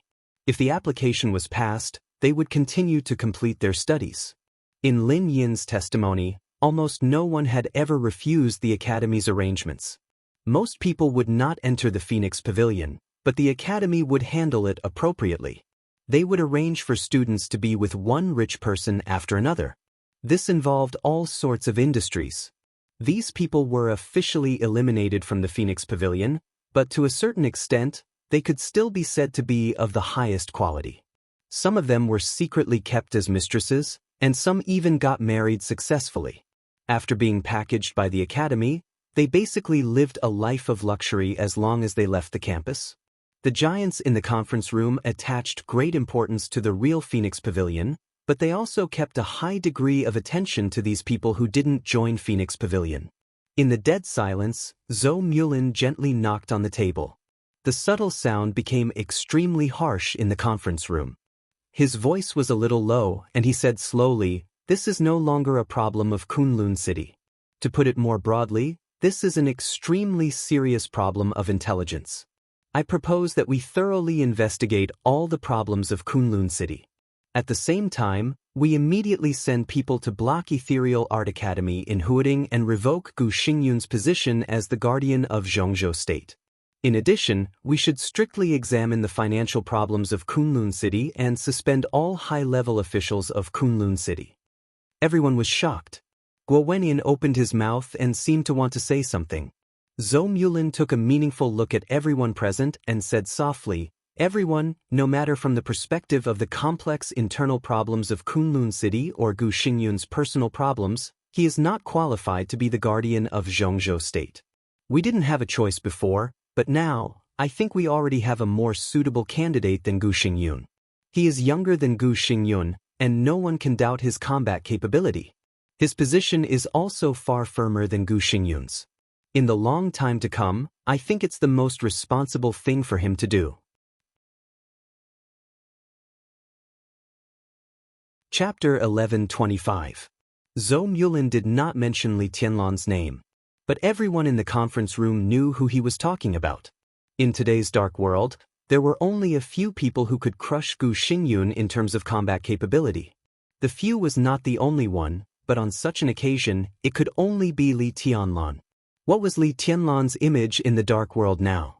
In terms of personal combat capability, he had more than crushed Gu Xingyun. He killed Gu Qianchuan with a shocking sword in the desert, tore the Snow Country army with a sword outside Sai City, killed an invincible realm killer with a punch outside Huading Airport, and defeated Jiang Shangyu in Shenyuan City. Now that the final battle in Beihai was over, everyone had clearly felt that the era of Dong Huang had officially come. Crush Gu Xingyun? In the eyes of most people, it might be a great achievement, but such an achievement did not deserve Li Tianlan. Now, Li Tianlan's image in the whole dark world was clear and distinct. In terms of personal combat capability, Li Tianlan completely crushed the whole dark world. This kind of strength might not be very obvious because Li Tianlan had not risen for a long time, but in essence, he was even stronger than Wang Tianzong before the breakthrough. Unparalleled in the world, invincible. Such a word seemed to be able to be applied to Li Tianlan. If such a person became the guardian of Zhongzhou State, judging from Li Tianlan's age, he could protect Zhongzhou State for at least half a century. The parliament of Zhongzhou State did not deny Li Tianlan's combat capability. This was something undeniable. But the giants were particularly worried about Li Tianlan's position. This did not mean that they denied Li Tianlan's loyalty to Zhongzhou State, but compared with Emperor Dong's palace, many people were worried that Li Tianlan might have some tendencies in his mind. This tendency might not be too obvious most of the time, but as the guardian of Zhongzhou State and the war god of the nation, no matter how inconspicuous the tendency was, once it was shown, it was enough to cause a huge storm. Therefore, even if Li Tianlan went to Kunlun City and seriously injured Gu Xingyun, proving that Gu Xingyun was not qualified, the parliament of Zhongzhou State still kept subtle silence. In fact, what Zhongzhou State worried about was not only Li Tianlan's position, but also his character. Compared with Gu Xingyun, who was good at compromise and forbearance and was more like a businessman than a guardian to some extent, Li Tianlan's character was too unyielding and fierce. The Tang family in Yuzhou and the Qi family of the Special Warfare Group were the clearest examples. A young man who could say that he was the overall situation of Zhongzhou State was totally different from Gu Xingyun in terms of character. Not to mention the problem of being too rigid and easy to break, it was very difficult for a person who was too fierce to obtain the majority of people's approval. This kind of standardly style has been used in the continent had spread for hundreds of years, but the past was in the past. The current leaders were used to Gu Xingyun's style. Now that the style of the Li family had returned, everyone would feel a little uncomfortable. This kind of discomfort was not only for the Prince Group and the Special Warfare Group, but also for the academics, the North Group, and even the Giant Group. Such discomfort would naturally turn into hesitation and worry at certain times. They all recognized Li Tianlan's combat strength. As the most powerful overlord country in the world, Zhongzhou State should have such a guardian. The guardian of Zhongzhou State should also have such a style. Everyone knew this, but everyone was still worried that Li Tianlan's sharpness would not only deter the opponent but also hurt themselves. Therefore, Li Huaqing made a proposal that everyone could accept when the new group and the Giant Group were under unprecedented pressure. Li Tianlan officially entered the parliament and jointly controlled the special warfare system of Zhongzhou State with Gu Xingyun. Gu Xingyun was still the state-protecting war god. And Li Tianlan served as the chief security advisor of Zhongzhou State. Gu Xingyun was indeed no match for Li Tianlan. But Kunlun City had been developing in Zhongzhou State for so many years, and its foundation had long been deeply rooted.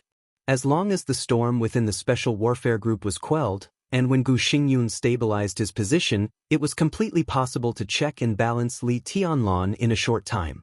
And out of respect for Li Tianlan, the parliament could also give Li Tianlan a certain leading position, and even the official ranking could put Li Tianlan ahead of Gu Xingyun. All this was temporary. After all, Gu Xingyun could not always stand in front of Li Tianlan. But the parliament also happened to need time. The members and directors of this and the next session needed a certain amount of time to get familiar with Li Tianlan's style. And as time went by, Li Tianlan would gradually mature and feel more and more clearly the constraints brought by Gu Xingyun. As he grew older, his mentality would also mature. At that time, Li Tianlan might be more pragmatic and understand the truth of leaving silence to his own people and showing his sharpness to outsiders. This was a mature and wise proposal. After several tests and compromises, a new balance would soon be formed. There was even a clear outcome to this matter. But the appearance of the Qin family's scandal disrupted all this in an instant. Everyone had accepted the reality, but accepting the reality did not mean that they would not be shocked. The giants in the conference room might not have completely reacted until now. How could a scandal of the Qin family become a storm? After sweeping through the Prince Group, it completely involved the Special Warfare Group, Xianxia, and even the Purgatory of Heaven Capital. And what changed all this was, it turned out to be just a secretary. It was not even Qin Fangqing's secretary. It was Qin Shi's secretary. Phoenix Pavilion. The scandal of the Qin family involved the Phoenix Pavilion and seemed to have completely become a scandal of Zhongzhou State. If these things were true, then Gu Xingyun, the guardian of Zhongzhou State, was no longer a question of unqualified. Everyone was recalling the few confessions they had seen. If they were to connect these confessions together, they could indeed form a complete and logical reality. They could form a hidden Phoenix Pavilion that was out of everyone's sight. In other words, the things in the confessions were very likely to be true. When there was great certainty that Gu Xingyun was unqualified, Zhou Mulin suddenly proposed the more suitable Li Tianlan. He temporarily put aside all the scandals of the Phoenix Pavilion and the Qin family. This was tantamount to forcing everyone, including Li Huaqing, into a corner where they had to express their views. I agree with Director Zhou. Compared with Gu Xingyun, His Majesty Li Tianlan is more suitable to be the guardian of Zhongzhou State and more likely to bring a sense of security to Zhongzhou State. Everyone, we all know the history of the Li family. Now the return of the Li family is crucial for Zhongzhou State. Zhou Yunhai spoke without hesitation. He was more straightforward and directly mentioned Li Tianlan's name. Li Tianlan sat quietly in the corner and said nothing. I also agree with the two directors. In fact, because of Gu Xingyun's character, Zhongzhou State's right to speak in the dark world has declined in recent years, and there are constant problems inside the special warfare system. At this time, we need a strong enough figure who can control the scene to replace Gu Xingyun. His Majesty Li Tianlan is the most suitable choice, and it can even be said that he is the only choice. Ji Wenzhang, the director of the Southeast Group, said with a poker face. Li Huaqing frowned quickly and glanced at Guo Wenyan, who was frowning beside him. First, Zhou Mulin, then Zhou Yunhai, and then Ji Wenzhang. Dongqing Wudi, Hua Jingyang, and Wan Qingyun were all in the interrogation room. Chen Fangqing was dead. That was to say, 3 of the 5 directors in the conference room had made their positions clear. Zhou Mulin seemed to be just a casual proposal, but at this time, it inexplicably became a vote. Li Huaqing's eyes wandered and he glanced at Li Tianlan calmly. Li Tianlan was quietly leaning on the sofa in the corner, motionless. Li Huaqing frowned slightly. Vaguely, he could feel that Li Tianlan was not pretending now. It seemed that something else really attracted his attention. At this moment, at this crucial moment for him, all his thoughts were not in the conference room at all. What was he thinking? Chapter 11:26. Li Huaqing stared at Li Tianlan for a few seconds, then turned his eyes calmly and said in a low voice, I agree in principle, but we can't be too hasty in this matter. In the current situation, stability is the first priority. Now that we have a clue, we still need to investigate what should be investigated. Immediately organize people to control the people involved in the confessions and the art school and investigate them in detail. When there are results, we will talk about the details. There was a moment of silence in the conference room. Zhou Mulin, Ji Wenzhang, and Zhou Yunhai did not speak. After all, Li Huaqing was the president. This position had unquestionable authority. This time, Li Huaqing said these words directly without asking their opinions. There was no doubt that this was equivalent to his decision. It was not impossible for the president's decision to be overturned before it became a formal resolution. But once it was done, regardless of whether it would succeed or not, it first meant that a fierce game and storm would be set off at the top of the parliament. The most obvious aspect of such a game was the voting. It was not a vote inspired by the president. This word also meant that the parliament had become a battlefield for voting. As the most powerful country in the world, Zhongzhou state was involved in almost unimaginable aspects from the inside to the outside, from the top to the bottom. And the countless decisions of the parliament were not a battlefield that could be decided by the directors and members of parliament casually. Wisdom was never equal to war, but the art of balance and compromise. Li Huaqing decided to put this matter aside and carry out the investigation first. When he didn't want a full-scale war, the major groups would put it aside. No one wanted to push Li Huaqing too hard. The game was not a fight without considering the consequences. Just as Li Huaqing did not dare to push Li Tianlan before, Li Tianlan did not dare to push Li Huaqing now. Their demands might have irreconcilable conflicts in some aspects, but in the same way, if they wanted to achieve their own goals, they could not do without each other's support. Li Huaqing picked up the teacup and took a sip. He looked at the silent directors and then at Li Tianlan. Suddenly, he asked with a smile, "Tianlan, what do you think?" "Investigate." Li Tianlan was silent for a full 5 minutes before he said in a drifting tone. His tone was extremely slow, with indescribable stiffness and dullness. It sounded very unconscious, like sleep-talking. At this moment, everyone in the conference room did the same action. They straightened up, turned their heads, and looked in Li Tianlan's direction. Li Tianlan was still sitting there, motionless. His breathing was extremely steady, but somehow, at this moment, he gave everyone a very confused feeling. What was going on? Everyone was dumbfounded. Especially Guo Wentian. From afternoon to evening, it was Guo Wentian who quarreled with Li Tianlan the most fiercely. He constantly questioned the authenticity of several testimonies, constantly changed concepts, and interfered with other people's thoughts. His attitude of protecting Gu Xingyun was extremely obvious. The appearance of the Phoenix Pavilion also impacted his worldview. Guo Wentian didn't have a good impression of Kunlun City now, but he must protect the giant group if possible. If the existence of the Phoenix Pavilion was confirmed, not to mention how big an earthquake it would cause in Zhongzhou state, at least the fact that Lin Yin had seduced Mao Song would become a complete fact. Li Tianlan could completely involve this matter in Chen Fangqing's death. While suppressing the Prince Group, he would completely destroy the Special Warfare Group. At that time, the badly damaged Prince Group would lose its natural ally. In its weak period, it might be difficult for them to support until the next election.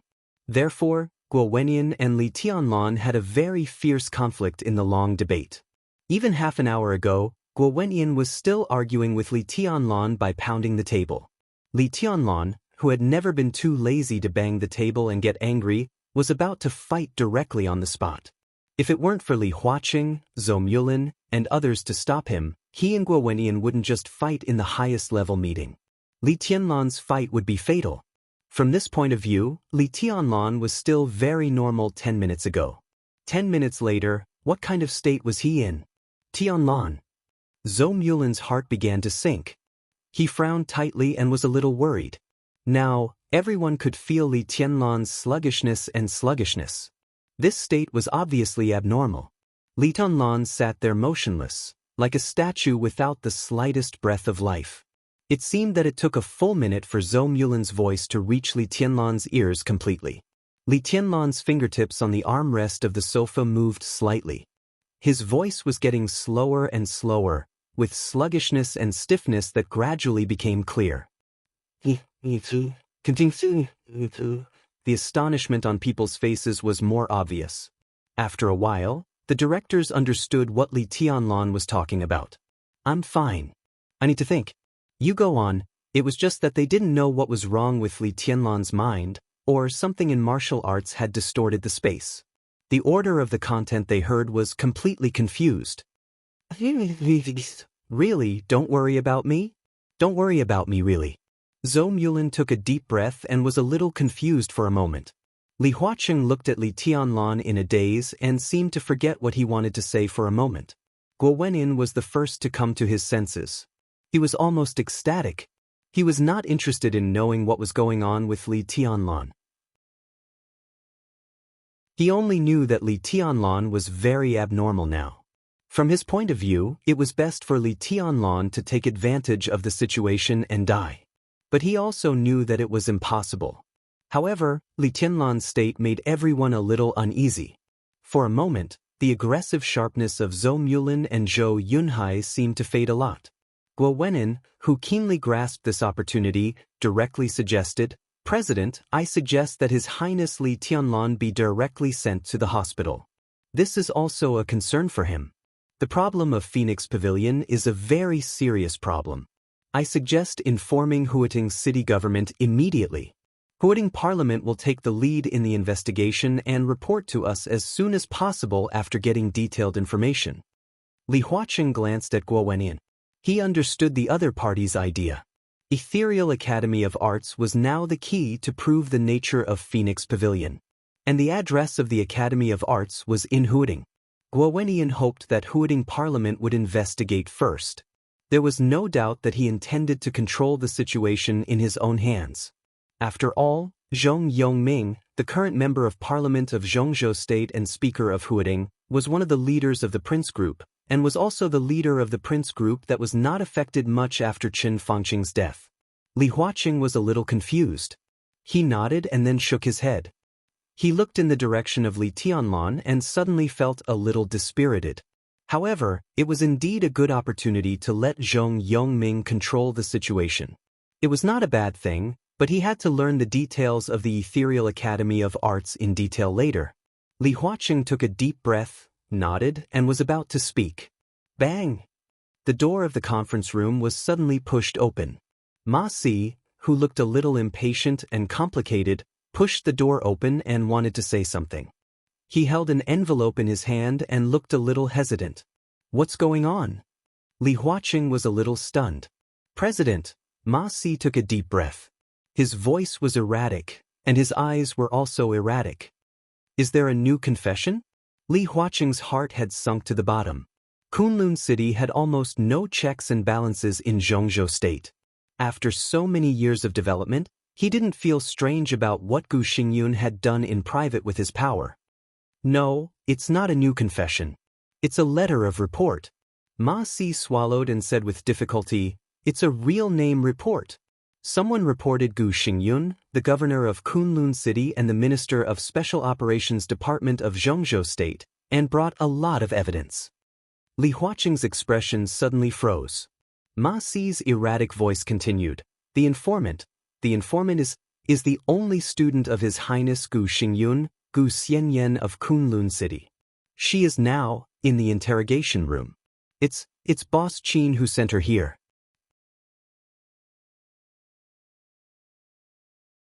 Chapter 1127. Qin Weibai. Gu Xingyun's only student. Ma Si's erratic voice fell in the ears of several giants, but it brought endless solemnity and depression. At this moment, not only Guo Wenin, who had just breathed a sigh of relief, but even Li Huaqing felt a little numb.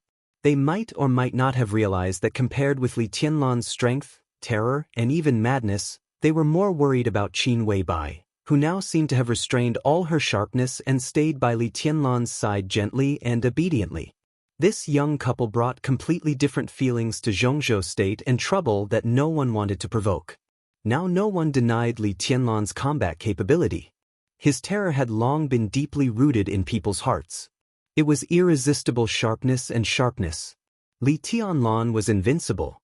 But he was still young, and his heart and character to some extent fully matched his age. This year, Li Tianlan would be 24 years old.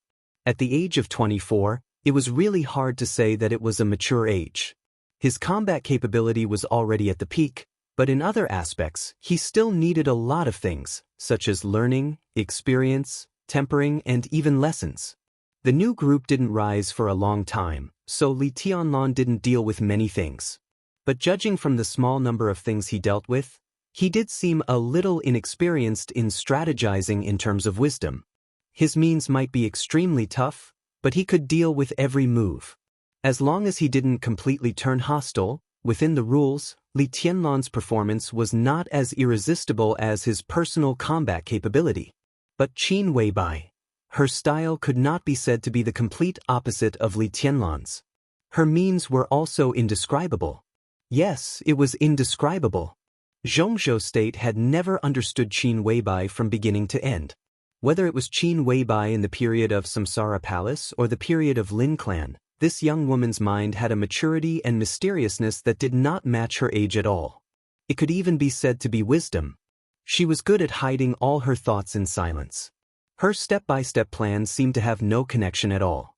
When everything was revealed, people only saw the result, but there were still too many things that were unclear about the process and her entire plan. She seemed to be completely shrouded in fog. She remained calm and did whatever she wanted. When everyone was confused or even unaware, she had already completed one arrangement after another. She had absolute control over the details, and the overall situation was magnificent. She would not show any purpose in advance, and sometimes she would even be ignored, intentionally or unintentionally. But when she really appeared in front of everyone, it often meant that the overall situation was set. At this time, Qin Weibai sent Gu Xianyan to the courtyard of the Qin family. The complicated relationship between the two of them did not need to be explored for the time being. The important thing is to be a good girl beside Li Tianlan quietly. The petite woman once again appeared in front of everyone in a situation that no one expected. This also meant that she had absolute confidence in destroying Kunlun City. Absolute confidence. Li Huaqing's breathing quickened a few times. The invisible pressure had already hit him in the face like a substance. He could ignore Li Tianlan's combat capability, the new group, Qin Weibai, and many other aspects. But when these gathered together to force him to make certain decisions, how could he really not care? The oppressive silence lasted for a full 5 minutes. Li Huaqing reached out to touch the teacup and finally said, "Invite her in." He was talking about her, not them. Ma Si nodded and turned to call Gu Xianyan. Li Huaqing held the teacup and sipped the tea, expressionless. Guo Wenyan wanted to say something, but he opened his mouth, but he didn't know what to say. He glanced at Li Tianlan again. Li Tianlan's body became more and more stiff. In the somewhat dark and silent conference room, the sound of whispered discussion after the silence, the faint light, time passed slowly. Everything around him seemed to be getting farther and farther away from Li Tianlan quietly. It was an indescribable feeling. His whole mind and even his soul seemed to be carefully pulled out of his body by a gentle and natural force. The incomparably real three-dimensional perspective was directly projected from his mind. Li Tianlan saw the whole conference room clearly in an instant. Sitting in the main seat, Li Huaqing's face was slightly pale, and a little sweat was seeping out of every pore on his body. His internal organs were a little tight, and his heart beat a little abnormal. The speed of blood flowing in his blood vessels was obviously a little faster. Every cell in his bone marrow was turbulent. The overall state looked extremely serious, but it was still normal. Guo Wenyan looked expressionless, but his whole body had long been soaked in cold sweat. A lot of sweat accumulated under his armpits, abdomen, and knees. In the incomparably three-dimensional perspective, his heart beat extremely violently. As he breathed, the blood in his body rushed and whistled, as if it was about to break through the blood vessels.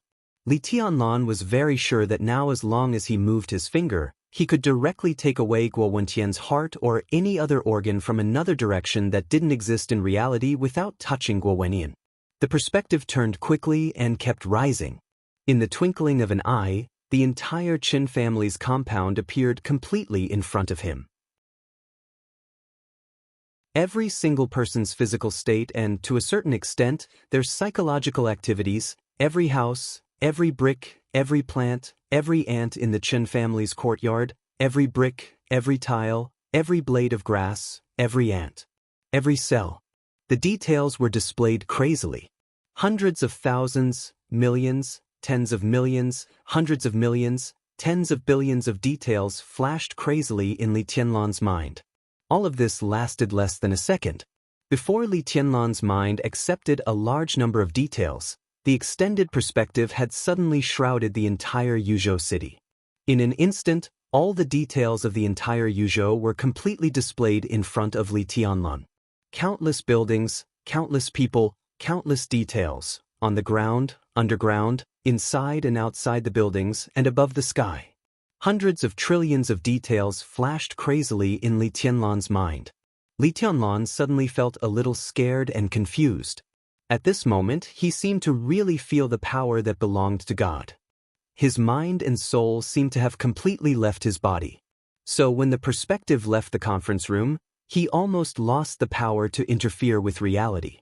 Trillions of city details were crazily tumbling in the field of his mind. This feeling was hard to describe. It was a feeling of being omnipotent and omnipresent.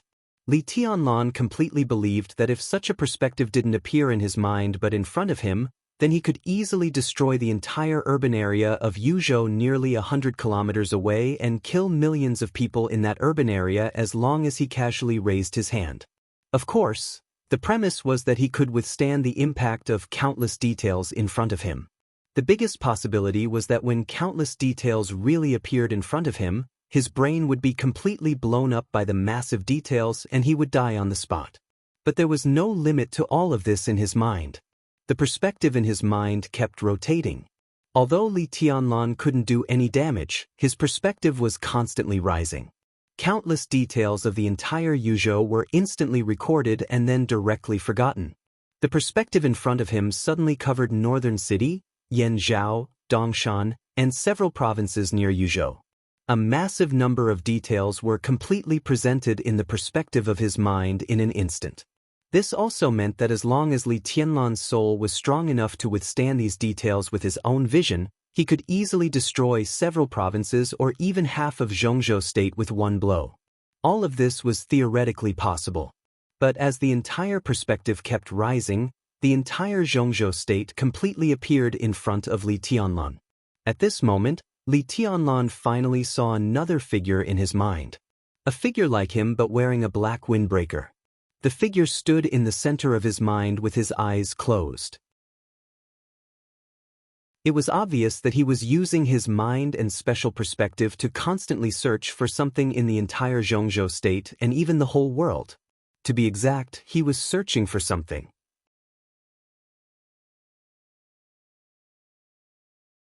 Chapter 11:28. With Yuzhou City as the center, the special perspective in Li Tianlan's mind zoomed in crazily. Changing, constantly changing. Endless details appeared and magnified countless times every second and every millisecond. Dongshan, Yanzhou, Zhongyuan, Liaodong, Liaobei, Longjiang. In an instant, the incomparably special perspective had covered several provinces. Li Tianlan's mind had become completely stagnant because of the huge number of details. In his mind, several provinces, hundreds of millions of people, and a large number of buildings were all completely and clearly reflected from different angles. Li Tianlan's mind and Ruthless Will had been completely connected as one.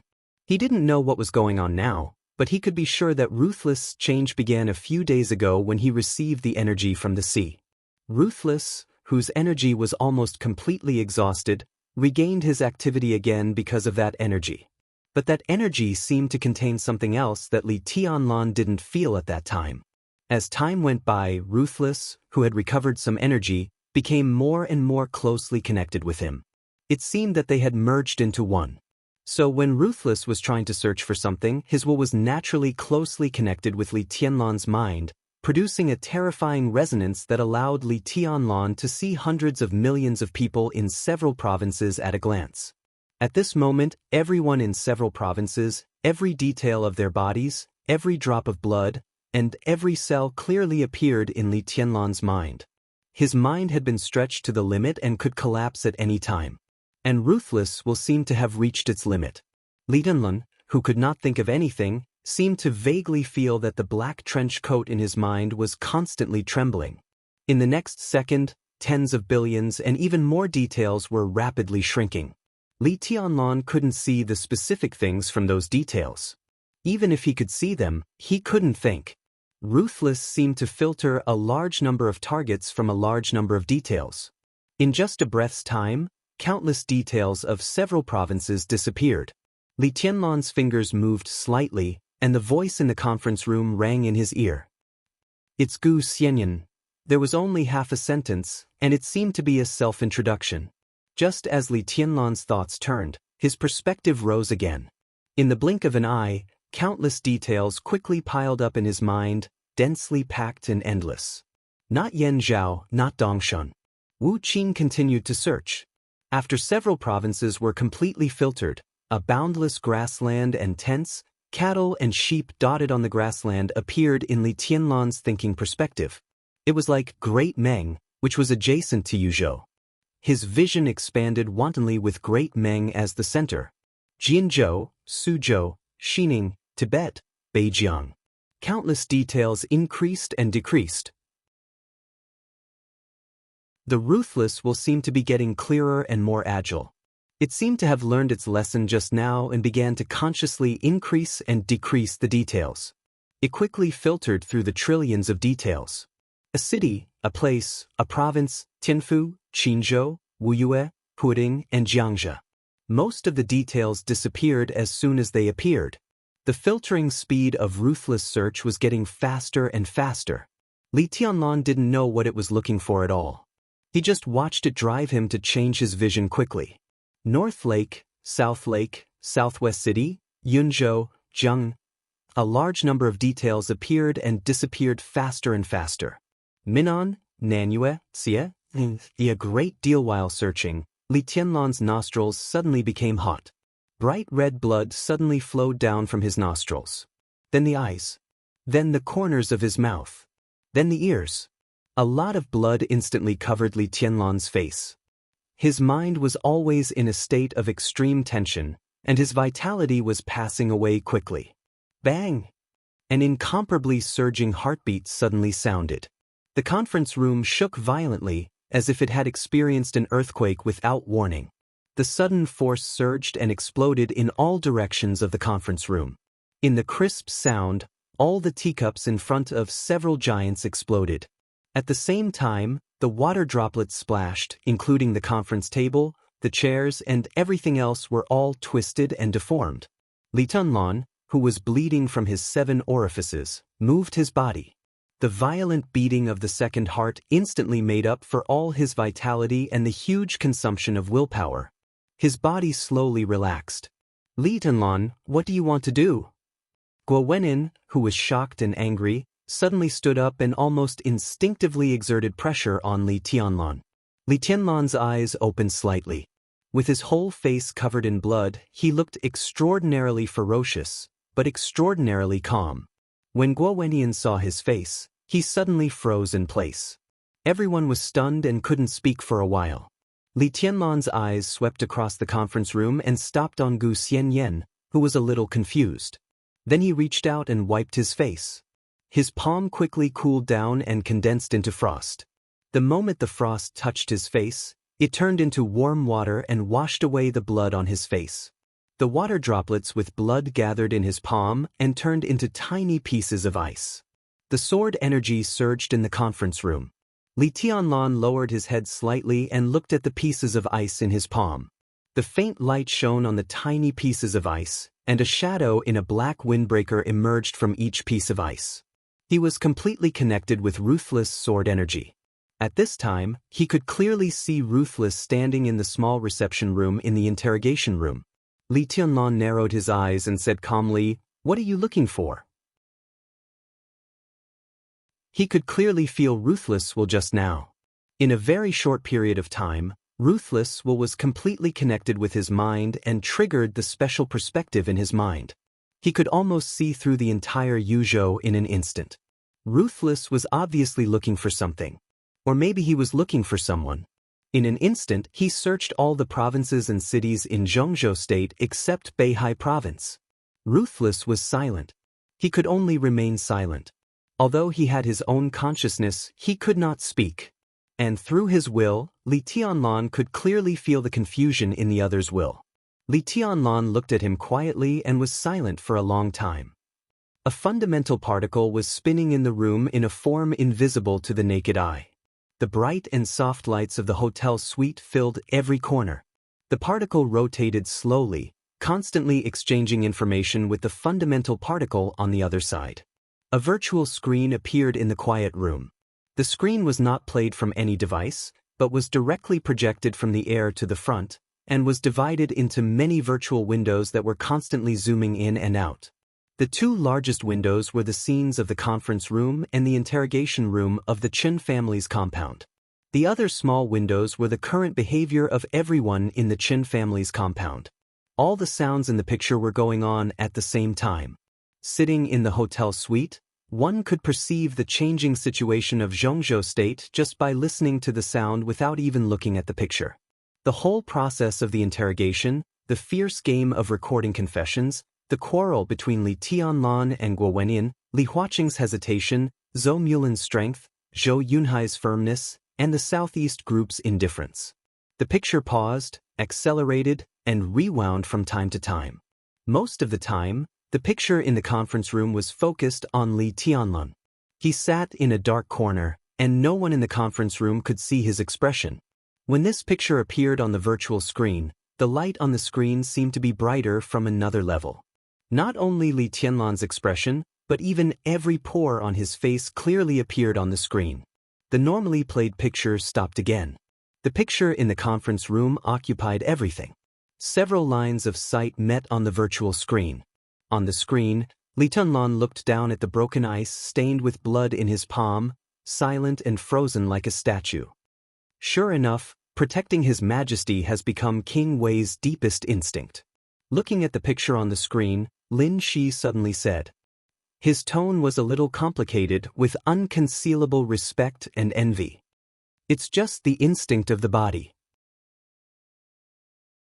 Xianyuan Wuxiang, who was also watching this scene, said in a low voice, I haven't observed the core of the Lin clan at a close distance, but the core of King Wei in Beihai is obviously in a strange state. Lin Shi was silent and did not speak. He came to the Ritz-Carlton Hotel in the afternoon. The Prince of the War God's realm and the Prince of the Space-Time Corridor had the same identity, but they were completely different people. Under normal circumstances, it was difficult for them to sit together. But at this time, they silently observed the trend of the situation in Zhongzhou State together, and there was an indescribable harmony. It was harmony, not harmony. This was like the relationship between the space-time corridor, the war god's realm, and the Emperor Palace. They were far from harmonious, and conflicts occurred from time to time. But on some issues, they had always advanced and retreated together, competing and cooperating, very harmonious. Her Highness seems to have been to Dongshan. Lin Shi said slowly, part of King Wei's energy originally returned to Yuzhou from Dongshan, and it seems to contain some memory fragments of King Wei. We can be sure that it was Her Highness who activated King Wei's memory fragments. The corner of Xianyuan Wuxiang's mouth twitched, and he said playfully, You dare to monitor Her Highness? We are paying attention to King Wei. Lin Shi said lightly, As a member of the human clan, this is our duty. What a good obligation. Xianyuan Wuxiang sneered. Okay, I accept your explanation. But you don't seem to have answered my question. What is the situation with the core of King Wei in Beihai Province? Lin Shi raised his eyebrows slightly. We have always been paying close attention to King Wei. Xianyuan Wuxiang said flatly, so we can be sure that King Wei was still in a normal state more than 20 years ago. But during our recent close observation, he was contaminated. Shouldn't the war god's realm give us an explanation? This is our mistake. Lin Shi's voice became a little low. This time, solving the problem of King Wei is also one of my tasks. The real time was more than 20 years ago, in the miracle city of the war god's realm. When Her Highness Qin Weibai was at her most unstable, She stabbed Jiang Shangyu with her sword. That you're tuning in to the Wandering Hero YouTube channel. Don't forget to subscribe and join us on this journey to catch the most captivating stories.